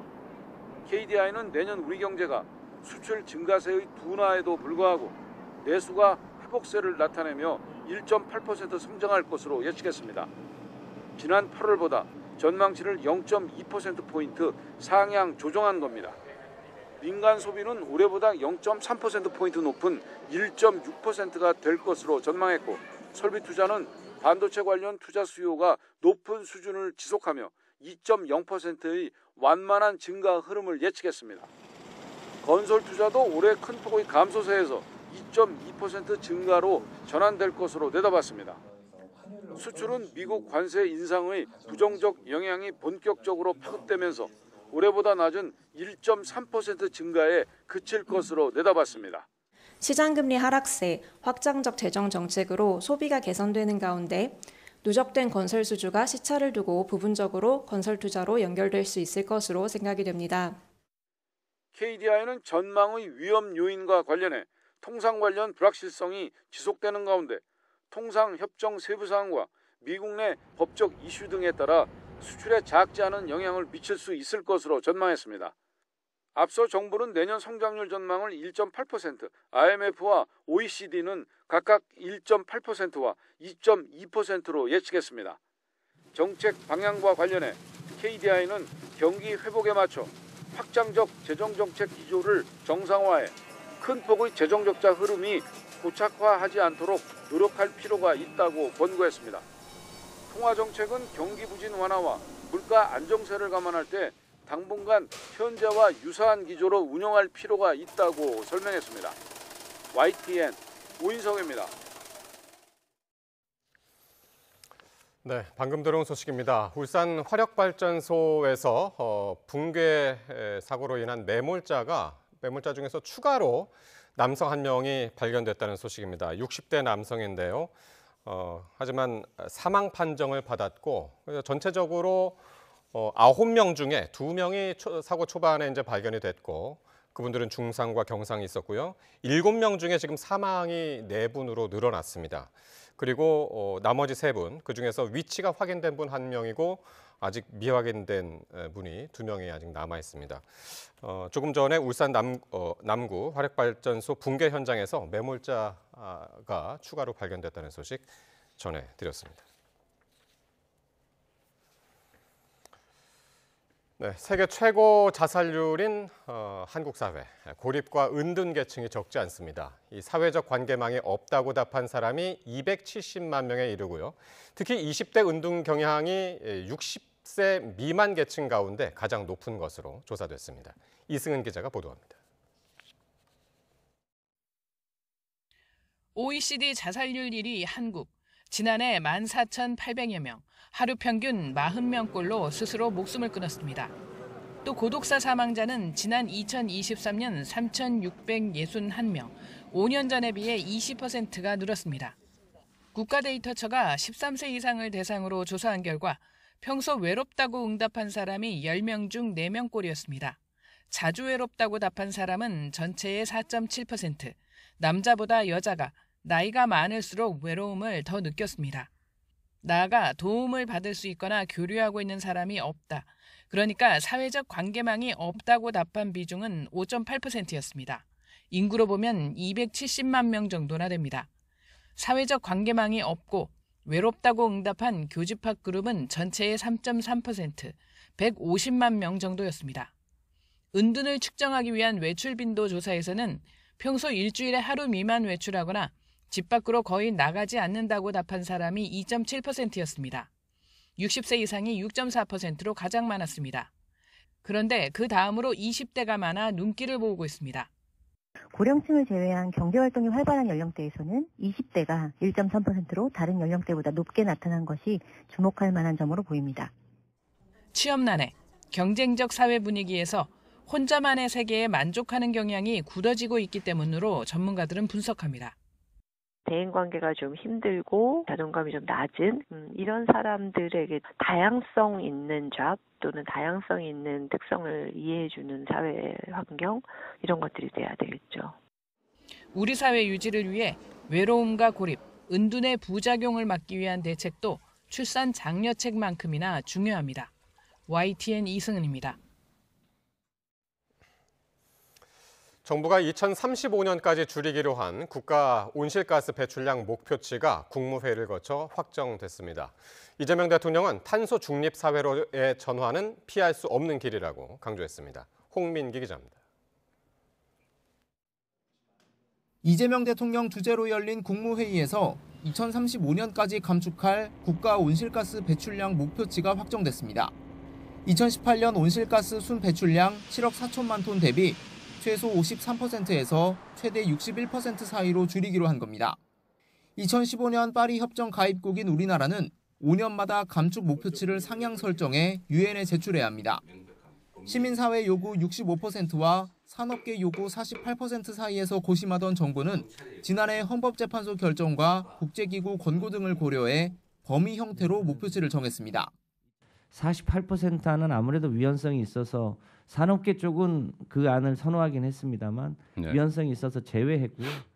65%는 우리가 아무리 해도 좀 무리가 따라서. 이 대통령은 감축 목표치에 논란이 있는 점을 언급하면서도 탄소 중립 국가로의 전환은 피할 수 없는 길이라고 강조했습니다. 해야 할 일을 피하면 더 큰 위기를 맞게 돼 절충점을 찾아야 한다며 불가피한 상황을 설명했습니다. 우리의 현실적 여건 또 국민의 부담을 종합 감안해서 목표와 수단 사이에서 균형점을 찾는 실용적인 지혜가 반드시 필요하겠습니다. 각 부처에는 온실가스 감축 과정에서 나타날 수 있는 국민과 기업의 어려움을 살펴봐달라고 당부했습니다. 김정관 산업부 장관은 회의에서 철강, 석유화학 등 온실가스 다배출 업종에 대한 정부 지원을 건의하기도 했습니다. 발표할 때는 지원을 해준다고 했다가 실제로 이제 발표하고 나면 그런 지원들이 없었던 과거 정부의 사례가 있어서 정부는 확정된 목표치를 브라질에서 열리는 기후협약 당사국 총회에서 발표한 뒤 올해 안에 유엔에 제출할 방침입니다. YTN 홍민기입니다. 이렇게 온실가스 감축 목표가 높아지면서 우리 기업들이 감당해야 할 배출권과 또 전기요금 인상이 불가피해졌습니다. 산업계는 규제 대신 인센티브 중심의 지원 대책을 마련해달라고 호소하고 있습니다.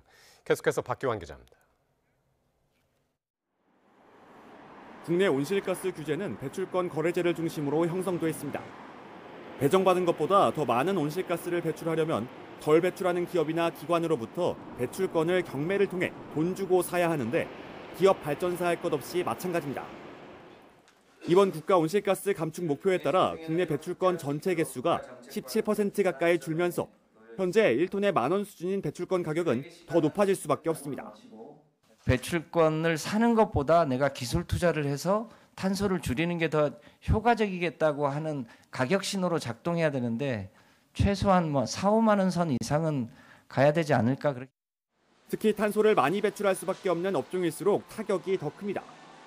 당장 온실가스를 감축할 기술이 없는 상황에서 배출권 가격 부담이 커지면 수출 경쟁력 하락으로 이어질 수밖에 없는 구조입니다. 가뜩이나 큰 50%의 대미관세 부담을 진 철강업계와 중국의 저가 공세, 구조 개편이 진행 중인 석유화학업계 등 4개 업종에서 5조 원의 부담을 더 지게 된다는 분석도 나옵니다.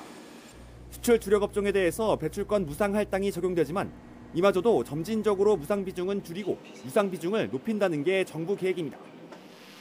특히 2035년까지 가장 많은 온실가스를 줄여야 하는 곳은 발전 부문. 태양광과 풍력 등 친환경 에너지로의 전환을 유도하는 것이지만 당장은 석탄과 LNG 발전소에서 배출권 가격 인상에 부담을 떠안아야 합니다. 발전 원가 인상은 곧 전기요금 인상으로 이어지고 우리 산업계 전체의 원가 상승 요인으로 작용할 것이란 우려가 나옵니다. 신재생에너지 분야는 발전 단가가 한 5배 정도 비쌉니다. 바로 이런 이유 때문에 전기요금을 불러오는 그런 악영향을 불러올 것이다. 경제단체를 비롯한 업종별 단체들은 규제를 강화하는 대신 인센티브를 높여 투자 요인을 강화해달라고 요구하고 있습니다. 산업계는 피할 수 없는 기후위기에 힘을 합쳐야 한다는 방향에는 공감한다면서도 급격한 변화와 규제 대신 시장이 대응할 수 있는 시간과 지원책이 우선되어야 한다고 호소했습니다.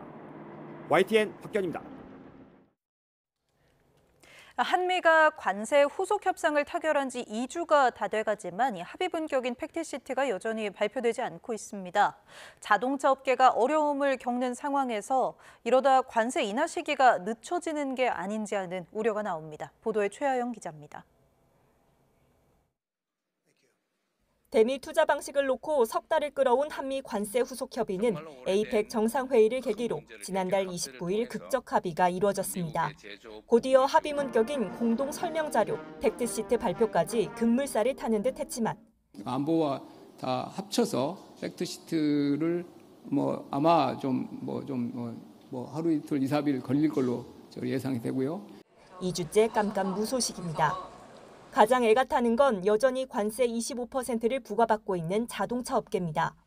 현대차와 기아는 3분기에만 관세 비용으로 3조 원 넘게 썼고 영업이익은 곤두박질 쳤습니다. 11월 정도에 판매되는 것들은 그냥 11월에 나가는 게 아니라 2-3달 전에 나가서 거기에서 재고로 있으면서 재고 순으로 이렇게 나가는 거니까 관세 인하 시점이 늦어지면 늦어질수록 기업들의 부담은 더 가중되죠. 이에 정부는 자동차 관세 15%가 이달부터 소급 적용되도록 미국 측과 협의 중입니다. 자동차 관세의 경우 법안이 제출되는 달에 1일로 관세가 소급 발효되도록 협의하겠습니다. 다만 팩트시트 발표가 늦어지는 상황에서 미국이 양해각서 체결 시점으로 발효를 늦출 수 있다는 우려도 나옵니다. 게다가 한미 간 합의다 아니다라며 혼선이 빚어진 반도체 관세 내용이 얼마나 담길지도 미지수입니다. 앞서 정부는 타이완에 불리하지 않은 수준으로 적용받기로 합의했다고 밝혔지만 러트닝 리 상무장관은 반도체 관세가 합의의 일부가 아니라고 밝혔습니다. 협상 문안 확정이 늦어지면서 관세 인하를 가늠하기 어려운 불확실성은 계속 이어지고 있습니다. YTN 최하영입니다. 미국 셧다운 사태를 끝내기 위한 임시 예산안이 상원을 최종 통과하면서 연방정부 정상화가 가까워졌습니다. 트럼프 대통령은 셧다운 여파로 출근하지 않는 항공 관제사들에게 당장 복귀하지 않으면 급여를 깎겠다고 압박했습니다. 권준기 기자입니다. 상원 최종 표결에서도 임시 예산안은 찬성 60대 반대 40으로 가결됐습니다. 셧다운을 서둘러 끝내기 위해 절차 투표 하루 만에 본투표까지 일사천리로 끝낸 겁니다. 상원에서 예산안을 넘겨받은 하원 의장은 최대한 빠른 표결을 약속했습니다. Some Senate Democrats finally have stepped forward to end the pain. It appears to us this morning that our long national nightmare is finally coming to an end, and we're grateful for that. 60% 찬성표가 필요했던 상원과 달리 하원은 과반 찬성이면 통과가 가능해 공화당 자력으로 가결이 가능하지만 민주당은 결사 항전을 예고했습니다. And we'll continue to wage this fight. No matter what comes over to us from the United States Senate to the House of Representatives at some point this week. 트럼프 대통령은 셧다운 종료를 위해 상원 합의안을 수용한다고 밝혔지만 Well, I will be. I'll abide by the deal. The deal is very good. 합의 전제 조건으로 다음 달 표결에 붙이기로 한 오바마 케어 보조금 연장안에는 반대의 뜻을 분명히 했습니다. Came in from jails and from the gangs and drug dealers and all of these others that they wanted to be given health care, which would have hurt our health care system. 최장기간 셧다운으로 관제사 결근이 이어지면서 대규모 항공편 지연과 결항이 계속되는 가운데 트럼프 대통령은 관제사들의 빠른 복귀를 촉구했습니다. 당장 출근하지 않으면 급여를 깎고 대신 셧다운 기간 일을 쉬지 않은 관제사들에게는 1인당 $10,000, 1,400만 원 넘는 보너스를 주도록 권고하겠다고 말했습니다. YTN 권준기입니다. 국가 기반 시설인 혈액 공급 기관 한마음혈액원을 상대로 초유의 해킹 공격이 발생한 것과 관련해 경찰이 입건 전 조사에 착수했습니다. 해커들의 협박 메시지가 발견된 서버에서 실제 개인정보가 유출됐는지 등을 확인할 것으로 보입니다. 이현정 기자가 단독 보도합니다. 경찰이 대한산업보건협회 산하 한마음혈액원 해킹 공격에 대해 입건 전 조사에 나섰습니다. 경기 남부경찰청은 국가수사본부로부터 관련 내용을 전달받아 사실관계를 파악하고 있습니다. 앞서 헌혈한 사람들의 주민등록번호와 주소, 성별 등이 담긴 혈액관리 서버가 외부 공격을 받아 전산장애가 발생한 사실이 YTN 보도를 통해 알려졌습니다. 서버에서는 정보를 주고 있으니 협상하자는 해커의 메시지가 발견됐는데 데이터를 볼므로 금품을 요구하는 전형적인 랜섬웨어 수법입니다. 이로 인해 전사망이 마비되면서 한마음혈액원을 통한 의료기관 혈액 공급은 물론 헌혈 카페와 헌혈버스 운영이 중단됐습니다. 오후에는 나갈 수 있대요. 어차피 촬영은 오후에 나가도 운영 못하는 중이야. 오늘은 다 운영 못한다고 봐야죠. 보건복지부를 포함한 관계당국은 긴급 대책회의를 진행하는 등 대응에 나섰고 이틀 만에 시스템을 정상화됐습니다. 혈액원 측은 이로 인한 의료기관 혈액 수급 차질 등 피해는 현재까지 파악되지 않았다고 밝혔습니다. 또 지금까지 헌혈자 개인정보가 외부로 유출된 정황 역시 확인되지 않았다고 설명했습니다. 하지만 정부가 지정한 국가기반 시설인 혈액 공급기관이 해킹 공격을 받은 만큼 경찰은 정보 유출 여부와 누구의 소행인지 등 조사의 속도를 낼 것으로 보입니다. YTN 이현정입니다. 특정 장소에 마약을 숨겨두는 이른바 던지기 수법으로 필로폰을 거래한 마약 사범 120여 명이 경찰의 무더기로 붙잡혔습니다. 이들 대부분이 조선족으로 낚시터와 사찰 인근의 야산 등을 유통 경로로 이용했는데 거래 횟수가 3,000번이 넘었습니다. 윤태인 기자가 보도합니다.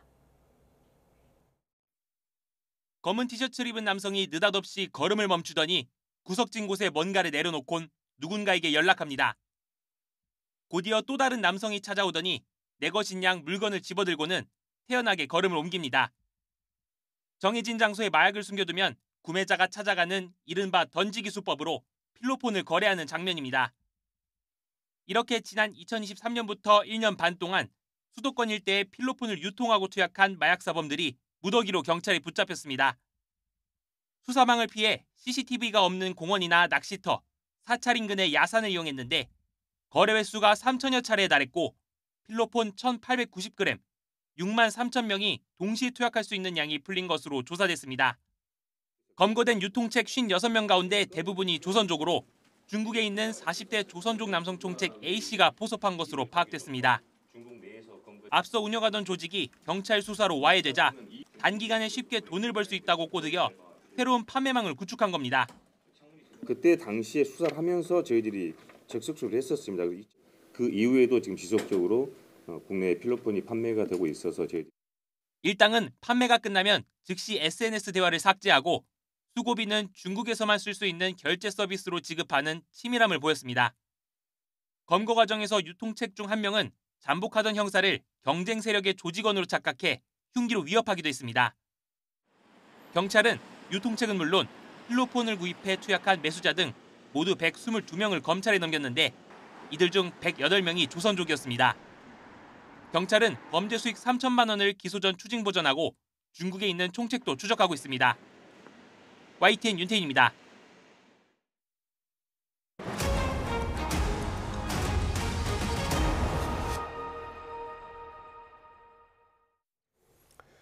검찰의 대장동 사건 항소 포기를 두고 노만석 검찰총장 권한대행과 법무부가 서로 책임을 미루는 모습입니다. 노 대행은 정부와의 관계를 고려했어야 한다고 주장했고 법무부는 검찰의 결정이었음을 강조하고 있습니다. 보도에 이경국 기자입니다. 노만석 검찰총장 권한대행은 항소 포기를 둘러싼 논란이 불거진 뒤 대검찰청 간부들과 만났습니다. 이때 항소 포기가 결정된 과정을 설명했는데 항소 시한 마지막 날인 지난 7일 오후 법무부 측으로부터 기다리라는 얘기를 들었고 이후 항소가 어렵지 않겠느냐는 취지의 의견까지 전달받았다고 한 것으로 전해졌습니다. 이에 앞서 대검 연구관들을 만나서는 용산이나 법무부와의 관계를 고려해야 했다고도 말한 것으로 알려졌습니다. 보안 수사권 문제 등 검찰개혁 과정에 여러 현안이 있을 수밖에 없는 만큼 법무부의 의견을 따를 수밖에 없었다는 취지로 풀이됩니다. 하지만 법무부 측의 입장은 온도가 다릅니다. 신중한 검토가 필요하다는 의견을 전한 건 단순한 논의 차원이었을 뿐 항소 포기를 결정한 건 검찰이었다는 겁니다. 너무나 당연한 의사의 교섭 과정이에요. 기계적 항소를 하는 것이 맞겠는가에 대한 대검 지휘부의 결정이었던 것 같고 결국 노 대행과 법무부 모두 항소 포기에 대한 최종 책임은 사실상 미루는 모습입니다. 검찰 안팎에선 양쪽 모두를 향한 비판이 커지고 있습니다. 한 대검찰청 간부는 YTN과의 통화에서 정부와의 관계를 고려했어야 한다는 노 대행의 발언이 검찰 구성원을 설득할 수 있을지 심히 의문이라고 꼬집었고 법조계에선 인사권자인 법무부 장관이 사건에 대한 의견을 밝히는 데 있어 더 신중했어야 한다는 지적도 나왔습니다. 혼란이 이어지는 가운데 서울 고법은 피고인들 항소로 열리게 된 대장동 2심 재판을 이재명 대통령 위증교사 혐의 사건 담당인 형사 3부에 배당했습니다. YTN 이경국입니다. 대장동 항소 포기 사태를 둘러싸고 여야의 대치 전선은 나날이 가팔라지고 있습니다. 국민의힘은 정권 차원의 재판 외압이라며 여론 총력전을 펼치고 있는데 민주당은 친윤 정치검찰들의 검란이라며 강력한 조치를 예고했습니다. 박희재 기자가 보도합니다. 이른 아침 대검찰청 앞 국민의힘은 항소 포기를 지시한 노만석 검찰총장 직무대행 등 간부를 부르며 30분간 대검찰청 건물에서 대치했습니다. 노만석 도망갔습니까? 반부배부장 나오라세요. 재판 외압에 대해 국정조사도 특검도 하자면서 이재명 대통령을 탄핵하고 재판을 재개하자고 외쳤습니다. 이번 항소 포기 사태의 진정한 몸통 대장동은 내가 설계했다라고 자신 있게 얘기했던 이재명 대통령 바로 그분입니다. 오후에는 법무부 과천청사를 찾아 정성호 장관을 찾았지만 역시나 빈손. 항소에 신중하라는 뜻을 전했다는 전날 정 장관의 발언은 수사 외압이라며 조폭 두목에 비유했습니다. 두 번이나 신중하게 판단하라고 한 것은 법무부 장관이 명백하게 수사 외압을 한 것입니다. 노만석의 난에 이은 정성호 게이트입니다. 반면 더불어민주당은 이번 사태를 친윤석열계 정치검찰들의 항명, 즉 검란으로 규정했습니다. 곧 없어질 검찰 조직이 의도적으로 이번 사태를 키운다는 게 여권의 인식입니다. 정청래 대표는 윤석열 전 대통령 부부 앞에서 초라하고 볼품없던 검사들이 갑자기 힘이 솟았느냐며 조작 기소, 집단 항명한 검사들은 강력한 조치가 필요하다고 직격했습니다. 김건희 사건 있을 때 찍소리도 못하지 않았습니까? 윤석열 구속 취소됐을 때 찍소리도 못하고 즉시 항고하지 말자고 했던 검사들 아닙니까? 법무부 장관이 검찰의 수사 지휘권을 행사했다는 비판은 이렇게 선을 그었습니다. 노만석 대행 같은 경우에도 본인이 의견을 구했다. 지시를 받기보다는 의견을 구했다라고 얘기했고 신중하게 검토해서 저기 판단하면 될 것 같다는 취지의 가벼운 의견을 전달했다는 거지 않습니까? 민주당 일각에선 검찰을 해체할 때까지 이렇게 방치해서는 안 된다. 대통령실 민정수석실이 나서서 공직기강 회의에 대해 감찰해야 한다는 강경한 목소리도 나왔습니다. 민주당은 검찰개혁에 명분이 쌓일 뿐이라며 방어를 넘어 역공에 나서는 분위기인데 국민의힘은 장외투쟁까지 물밑 검토하면서 여론전을 확대할 계획입니다. YTN 박희재입니다. 국회 법제사법위원회가 국민의힘 요구로 검찰의 대장동 개발 비리 1심 항소 포기에 대한 현안 질의를 열었지만 여야 고성 속에 30여 분 만에 파행됐습니다. 국민의힘 의원들은 내부적으로 항소하기로 결정한 검찰의 방침이 마감 7분 전에 뒤집혔다고 지적하며 정성호 법무부 장관과 이재명 대통령이라는 윗선의 외압 가능성을 제기했습니다. 반면 민주당 의원들은 증언감정법상 증인은 7일 전에 소환장을 보내는데 물리적으로 어려운 상황에 증인 채택을 요구해 합의가 불가능했다고 반박했습니다. 네, 앞서 울산 화력발전소 붕괴 현장에서 매몰자 1명이 추가로 발견됐다는 소식 속보로 전해드렸는데요. 오늘 구조 현장에서는 이 구조 작업의 걸림돌이었던 보일러 타워 2기에 대한 발파에 이어서 미확인 작업자를 찾기 위해 중장비도 투입됐습니다. 보도에 차상은 기자입니다. 발파 작업을 앞두고 비웠던 공간에 소방 구조대와 중장비가 다시 들어섰습니다. 분해 상태였던 대형 크레인도 조립을 마쳤습니다. 발파 작업 후 구조대원들의 안전이 확보됨에 따라 구조 현장에는 중장비 투입도 시작됐습니다. 그동안 구조 활동의 가장 큰 걸림돌이 제거되면서 중장비를 활용한 본격적인 구조와 수색이 가능해진 겁니다. 사고수습본부는 매몰 작업자가 확인된 지점에 장비와 인력을 우선 투입해 숨진 작업자를 수습했습니다. 구조와 수색 작업에는 전문 구조대원 70여 명이 24시간 교대로 투입되고 크레인과 빔 커터기 같은 중장비 8대도 사용합니다. 무너진 잔해를 들어올리고 지지대로 공간을 확보한 뒤 구조대원들이 뒤엉킨 자재를 잘라내며 작업자 구조를 진행합니다. 구조대는 매몰 위치가 확인되지 않은 작업자 2명도 찾고 있습니다. 위치가 확인되지 않은 2명에 대한 수색은 구조경과 매몰, 탐지기 등 첨단 장비를 활용하여 구조 대상자 발견 지점을 중심으로 수색 범위를 확대해 나갈 예정입니다. 해체공사 발주처인 한국동서발전과 발파공사를 담당한 HJ중공업은 사고 발생 엿새째까지 공식 사과하지 않았습니다. 일부 사고 희생자의 장례만 진행됐고 수습이 이루어지지 않은 작업자의 장례 절차는 중단된 상황입니다. YTN 차상입니다. 연 최대 7만 3천%의 고금리 대출 이자를 요구하면서 불법 추심을 일삼은 일당이 경찰에 붙잡혔습니다. 이들은 가족과 회사에 연체 사실을 알리거나 SNS에 피해자들의 개인정보를 담은 영상을 올리는 등의 방식으로 연체자들을 괴롭혔습니다. 유서현 기자입니다. 불법 추심 피해자가 경찰 수사관에게 쓴 편지입니다. 지방의 한 병원장이었던 피해자는 좋은 조건의 소액 대출을 받을 수 있다는 말에 속아 돈을 빌렸다가 고통받았습니다. 대출금이 연체되자 일당은 하루에 200만 원이 넘는 이자를 요구하며 병원은 물론 홀어머니가 운영하는 가게까지 연락해 협박했습니다. 피해자는 1년에 3천만 원 이상, 원금보다 많은 이자를 주고도 밤새 불법 추심에 시달렸습니다. 결국 운영하던 병원을 닫고 자살까지 시도했는데 일당이 검거된 뒤에야 벗어날 수 있었습니다. 경찰이 고금리 대출 이자를 요구하며 불법 추심을 일삼은 혐의로 30대 총책 A씨와 조직원 등 13명을 붙잡았습니다. 이들은 지난해 6월부터 지난 7월까지 피해자 553명에게 소액 대출을 해준 뒤 연 238%에서 최대 7만 3천%의 고금리 이자를 받아 18억 원을 챙긴 거로 조사됐습니다. 일주일 안에 원금을 포함해 100%의 이자를 상환하지 못하면 연체 비용으로 매일 원금의 40%를 이자로 요구한 거로 파악됐습니다.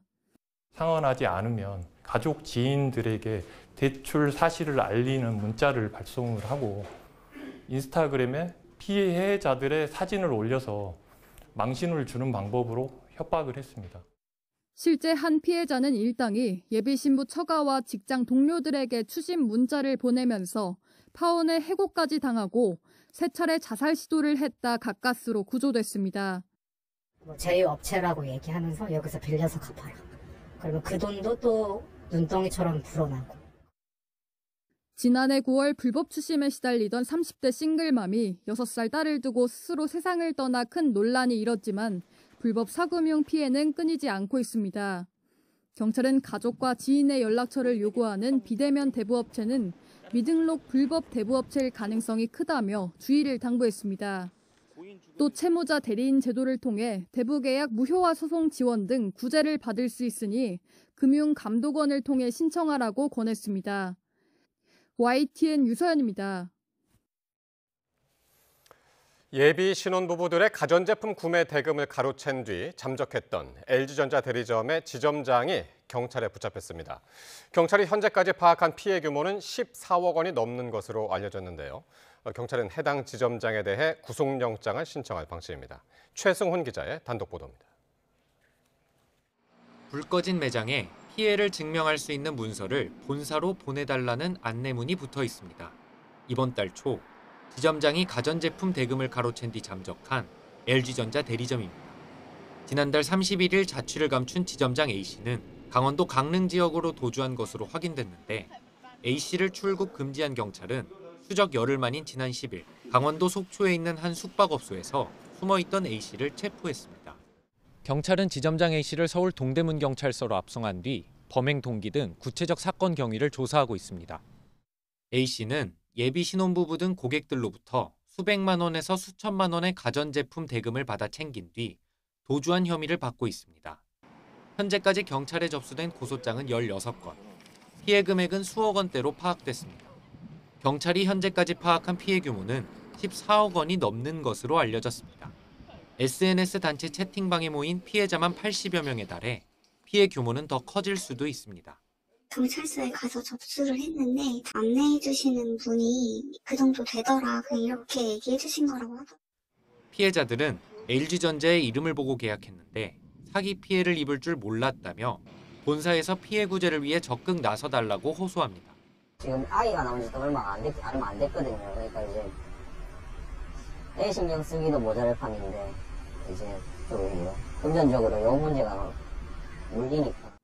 LG전자 측은 사건이 발생한 매장은 직영점이 아니라 개인이 운영하는 대리점이고 A씨 역시 매장에서 고용한 직원이라면서도 확인된 피해에 대해서는 선제적으로 보상할 계획이라고 밝혔습니다.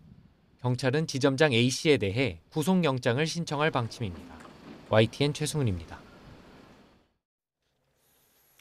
최근 초등학생을 대상으로 유괴 시도가 잇따르자 정부가 엄정 대응을 기조로 대책을 내놨습니다. 윤호중 행정안전부 장관은 어린이 약취와 유인 범죄의 무관용 원칙으로 대응하겠다며 이같이 발표했습니다. 구체적으로 유괴범에 대한 신상 공개를 적극적으로 검토하고 10년 이하 징역으로 상한만 규정한 처벌 수위를 강화하기로 했습니다. 네, 수능이 이틀 앞으로 다가왔습니다. 수험생들은 혹시 긴장해서 실력 발휘를 못할까 걱정이 앞서기도 하죠. 인대놀이나 청심환 같은 약의 도움을 받으려는 경우도 있는데요. 오히려 시험 도중 어지럽거나 졸릴 수 있어서 섣부른 복용은 피해야 한다고 합니다. 염혜원 기자가 보도합니다. 하루 시험으로 긴 수험 생활 동안 갈고 닦은 실력을 발휘해야 하는 수능. 점점 커지는 긴장감이 시험 당일까지 이어질까 걱정되는 학생과 학부모들은 해결책으로 약을 떠올리기도 합니다. 인대놀이나 우황청심환이 대표적입니다. 일부 효과를 보는 경우도 있을 수 있지만 갑자기 먹는 것은 피하는 게 낫습니다. 인대놀은 원래 고혈압이나 부정맥 환자들에게 쓰이는 약으로 심박수나 손떨림처럼 긴장으로 인한 신체 반응을 완화하는 효과가 있습니다. 문제는 반대로 어지럼증이나 저혈압 증세가 나타날 수 있다는 점입니다. 갑작스런 복용에 따라서는 그 반응을 알기가 좀 어려워서요. 용량에 따라서는 혈압 저하라든지 부작용이 일어날 수도 있고 또 이제 특히 천식이 있는 경우는 금기거든요. 우황청심환도 부작용을 주의해야 합니다. 교감신경을 이완시켜주지만 평소 먹지 않던 학생들이라면 졸리거나 속이 불편해져 오히려 집중력을 떨어뜨릴 가능성이 있습니다. 시험을 잘 보겠다며 먹은 약이 시험의 결정적 방해 요소가 될 수 있다는 겁니다. 그래서 시험 당일 처음 복용하는 것을 권장하진 않습니다. 한의사와 진료 상담 후에 미리 복용하고 상태를 체크하고 그리고 시험 당일에도 복용하는 것이 가장 안전하고 효과적입니다. 이보다는 평소 하던 공부 습관을 유지하면서 가벼운 스트레칭, 심호흡으로 긴장감을 낮추고 작은 초콜릿 등으로 당을 보충해 집중력을 높이는 것이 좋습니다. 특히 나는 할 수 있다. 이 문제는 충분히 풀 수 있는 문제다라는 긍정적인 자기 암시를 이어가는 것이 더 큰 효과를 낼 수 있다고 전문가들은 강조합니다. YTN 염혜원입니다. 한국은행 금융통화위원 다수는 지난달 기준금리를 연 2.5%로 동결하면서 그 배경으로 여전히 강한 집값 상승 기대 심리를 꼽았습니다. 한은이 공개한 지난달 금융통화위원회 통화정책방향 회의 의사록을 보면 이창용 총재를 제외한 6명 위원 가운데 5명은 기준금리 동결을 지지했습니다. 동결을 택한 위원들은 지금 금리를 낮추면 부동산을 비롯한 자산 가격에 대한 상승 기대를 부추길 우려가 크다며 정부의 부동산 대책 효과를 더 점검할 필요가 있다고 설명했습니다. 국내 100대 대기업의 일반 직원 수는 늘고 임원 수는 줄면서 임원 승진 확률이 더욱 감소한 것으로 나타났습니다. 한국 CXO 연구소가 100대 기업 직원의 임원 승진 가능성을 분석한 결과 올해 반기 보고서 기준 100대 기업의 전체 직원 수는 86만 1,076명으로 지난해보다 1.4% 늘었습니다. 이에 올해 100대 기업의 임원 1명당 직원 수는 122.5명으로 늘었고 직원 가운데 임원이 차지하는 비중은 0.82%로 지난해보다 0.02%포인트 줄었습니다. 미국 펜실베이니아주 필라델피아에 한화 필리조선소를 갖고 있는 한화 측이 앞으로 10년 이내에 미국에서 매년 2~3척의 원자력 추진 잠수함을 만든다는 내부 계획을 갖고 있다고 미국 월스트리트 저널이 보도했습니다. 월스트리트 저널은 현지 시간 10일 소식통을 인용해 한화가 신규 프로젝트 역량을 확보하기 위해 필리조선소 주변 지역에서 사업 확장 기회를 모색하고 있다며 이같이 전했습니다. 중국 내부 의사결정 절차인 사중전회에 이어서 미국과 관세 담판이라는 굵직한 일들을 매듭지은 시진핑 주석이 남부지방 시찰에 나섰습니다. 관영 매체들은 1992년 중국 남부 대도시를 돌며 개혁 개방을 역설했던 이 덩샤오핑의 남순 강화에 비유하며 의미를 부여하고 있습니다. 베이징에서 강정규 특파원입니다. 시진핑 주석이 중국의 세 번째 항공모함 푸제남에 올랐습니다. 미국에 이어 세계 두 번째로 갖춘 핵심 설비, 전자기식 전투기 사출 버튼도 직접 눌러봅니다.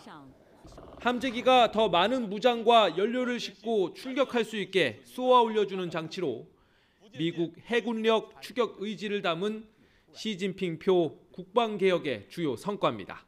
试飞也是要有这种非常勇气啊，这个很了不起的。 都是英雄。 중국 남부 사냐 해군기지에서 푸제남 취역식을 마친 시 주석의 다음 행선지는 하이난 자유무역항. 중국 본토와 분리된 무관세 특별구역으로 지정해 개방을 확대하는 계획을 점검했습니다. 이어 광둥성으로 이동해 홍콩, 마카오를 포괄하는 거대 경제 권역 프로젝트 추진도 독려했습니다. 관영 매체들은 개혁 개방 1번지 시찰에 의미를 부여하면서 미국의 보호무역주의와 대비시켰습니다. 이번 지역 순방의 마지막 일정은 광저우에서 열린 제15회 전국체전 개막식. 광둥성과 홍콩, 마카오가 처음으로 공동 개최하며 하나의 중국을 강조했습니다. 中华人民共和国第15届运动会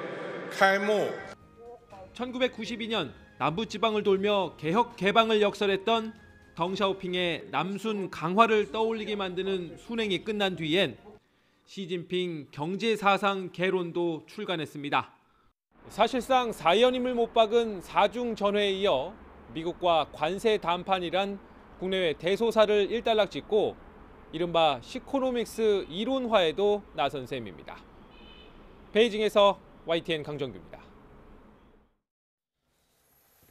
이재명 대통령은 인종 혐오나 차별, 사실관계를 왜곡 조작하는 잘못된 정보 유통은 민주주의와 일상을 위협하는 행위로 추방해야 할 범죄라고 지적했습니다. 이 대통령은 국무회의에서 우리 사회 일부에서 인종과 출신, 국가 등을 두고 시대착오적 차별과 혐오가 횡행하고 있다며 이같이 말했습니다. 그러면서 이는 더는 묵과해서는 안 되고 표현의 자유 한계를 넘어서는 명백한 범죄 행위라며 혐오 표현에 대한 처벌 장치를 속히 마련해야 한다고 강조했습니다. 내일부터 사진 촬영 스튜디오, 웨딩드레스 예약, 신부 메이크업 등 결혼 서비스나 요가, 필라테스 사업자들은 가격 정보를 반드시 소비자에게 미리 알려야 합니다. 공정위는 이런 내용이 담긴 중요한 표시와 광고사항 고시를 12일부터 시행한다고 밝혔습니다. 개정 고시에 따르면 예식장업과 결혼준비 대행업 등 결혼 서비스 사업자는 요금 체계와 환급 기준 등을 반드시 공개해야 합니다. 해양수산부가 김장철을 맞아 물가 부담을 덜고 국산 수산물 소비를 촉진하기 위해 내일부터 30일까지 최대 50% 할인 지원을 합니다. 행사 기간 중 소비자는 마트와 온라인몰 등에서 천일연과 새우젓, 멸치액젓과 굴 등 주요 김장 재료와 명태, 고등어 등 대중성 어종을 할인받을 수 있습니다.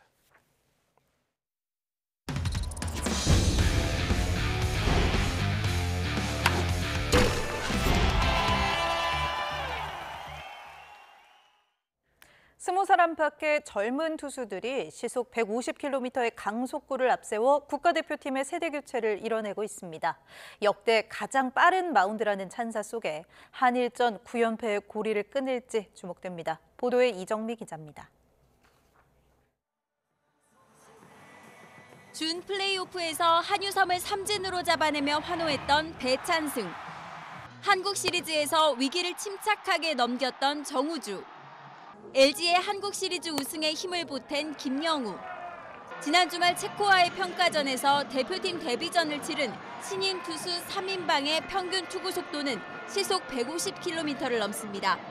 2년 전 대표팀에 비해 공이 압도적으로 빨라졌습니다. 모두 올해 19살로 처음 성인 국가대표팀에 발탁됐습니다. 여기에 최고 시속 152km를 던진 20살 김태견까지.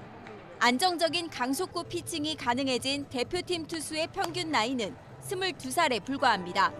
명실상부 대표팀의 세대 교체를 이끌고 있는 겁니다. 네, 작년과 다르게 후배도 있고 또 친구도 있다 보니까 좋은 것 같고 야구 얘기도 같이 많이 하는데 서로 도움도 많이 되고 확실히 좋은 것 같습니다. 강속구에 선배들의 칭찬도 쏟아지지만 일본전을 앞두고는 걱정도 많습니다. 정교한만큼 힘 대 힘은 아닌 것 같아가지고 좀 더 제가 지금 던질 수 있는 공에 좀 더 정확히 코스에 던지고 싶습니다. 최근 일본과의 대표팀 경기에서 9경기를 내리진 우리 대표팀은 큰 폭의 세대 교체에 따른 부족한 경험이 약점으로 꼽힙니다. 도쿄돔을 경험을 해본 선수가 9명밖에 없어요. 33명에서 그만큼 20명 이상의 선수들이 지금 처음 도쿄돔을 가봐서 이제 게임을 해야 되거든요. 하지만 메이저리거들이 불참하는 상황에서 강속구를 앞세운 젊은 투수들이 당찬 투구를 선보인다면 의외의 성과를 얻을 수도 있습니다. 체코전을 통해 젊은 투수들의 저력을 확인한 야구 대표팀은 고척돔 훈련을 일단락하고 숙적 일본과의 평가전을 위해 도쿄돔으로 출발합니다. YTN 이정미입니다. 11월 A매치 2연전을 앞둔 홍명보호의 중원 공백을 어떻게 메울지가 최대 관심사입니다. 황인범과 백승호가 부상으로 빠지면서 옌스 카스트로프에 대한 기대가 커지고 있습니다. 이대건 기자입니다. 축구 종합센터를 찾은 팬들이 지켜보는 가운데 옌스 카스트로프가 어느 때보다 훈련에 열을 올립니다. 높은 활동량과 거침없는 수비 능력으로 팀의 활력을 불어넣는 투지 넘치는 미드필더입니다. 그만큼 2선과 3선을 오가며 다양한 역할을 소화할 수 있습니다. 중원 사령관 황인범과 수비형 미드필더 백승호의 부상 공백으로 인해 대표팀의 키 플레이어로 주목받습니다. 9월 A매치 2연전에 모두 출전했고 지난달 브라질전에서도 뛸 만큼 홍명보 감독의 신임이 두텁습니다. The coach and the team needs me on a different position and then I need to be ready.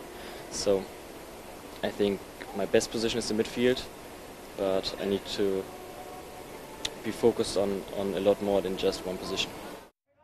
프랑스 낭트에서 뛰는 권혁규도 중원 공백을 메울 자원인데 카스트로프와 함께 A매치 경험이 적다는 게 아쉬운 부분입니다.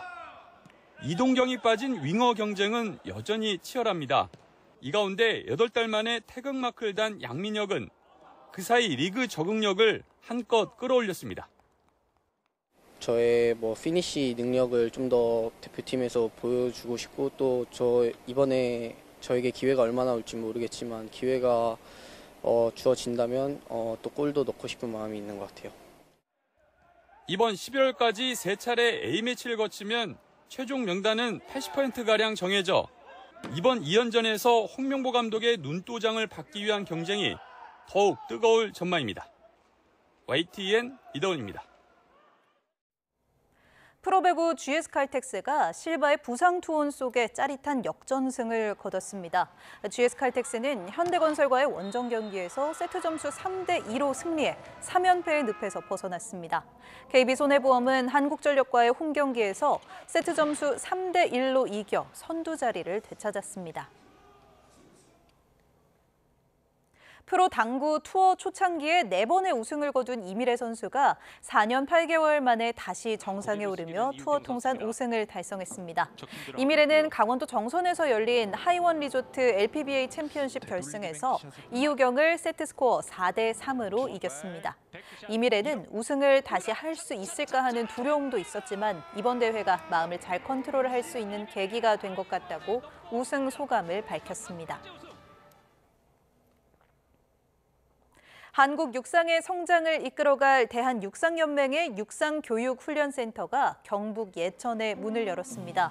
총 사업비 246억 원이 투입돼 완공된 훈련센터는 선수 훈련뿐만 아니라 지도자와 심판 양성 프로그램 등도 운영해 대한민국 육상 경쟁력을 강화하는 중추적 역할을 하게 됩니다. 개관식에는 남자 높이뛰기의 간판 우상혁과 단거리 유망주 남아디 조엘진 선수도 참석했습니다.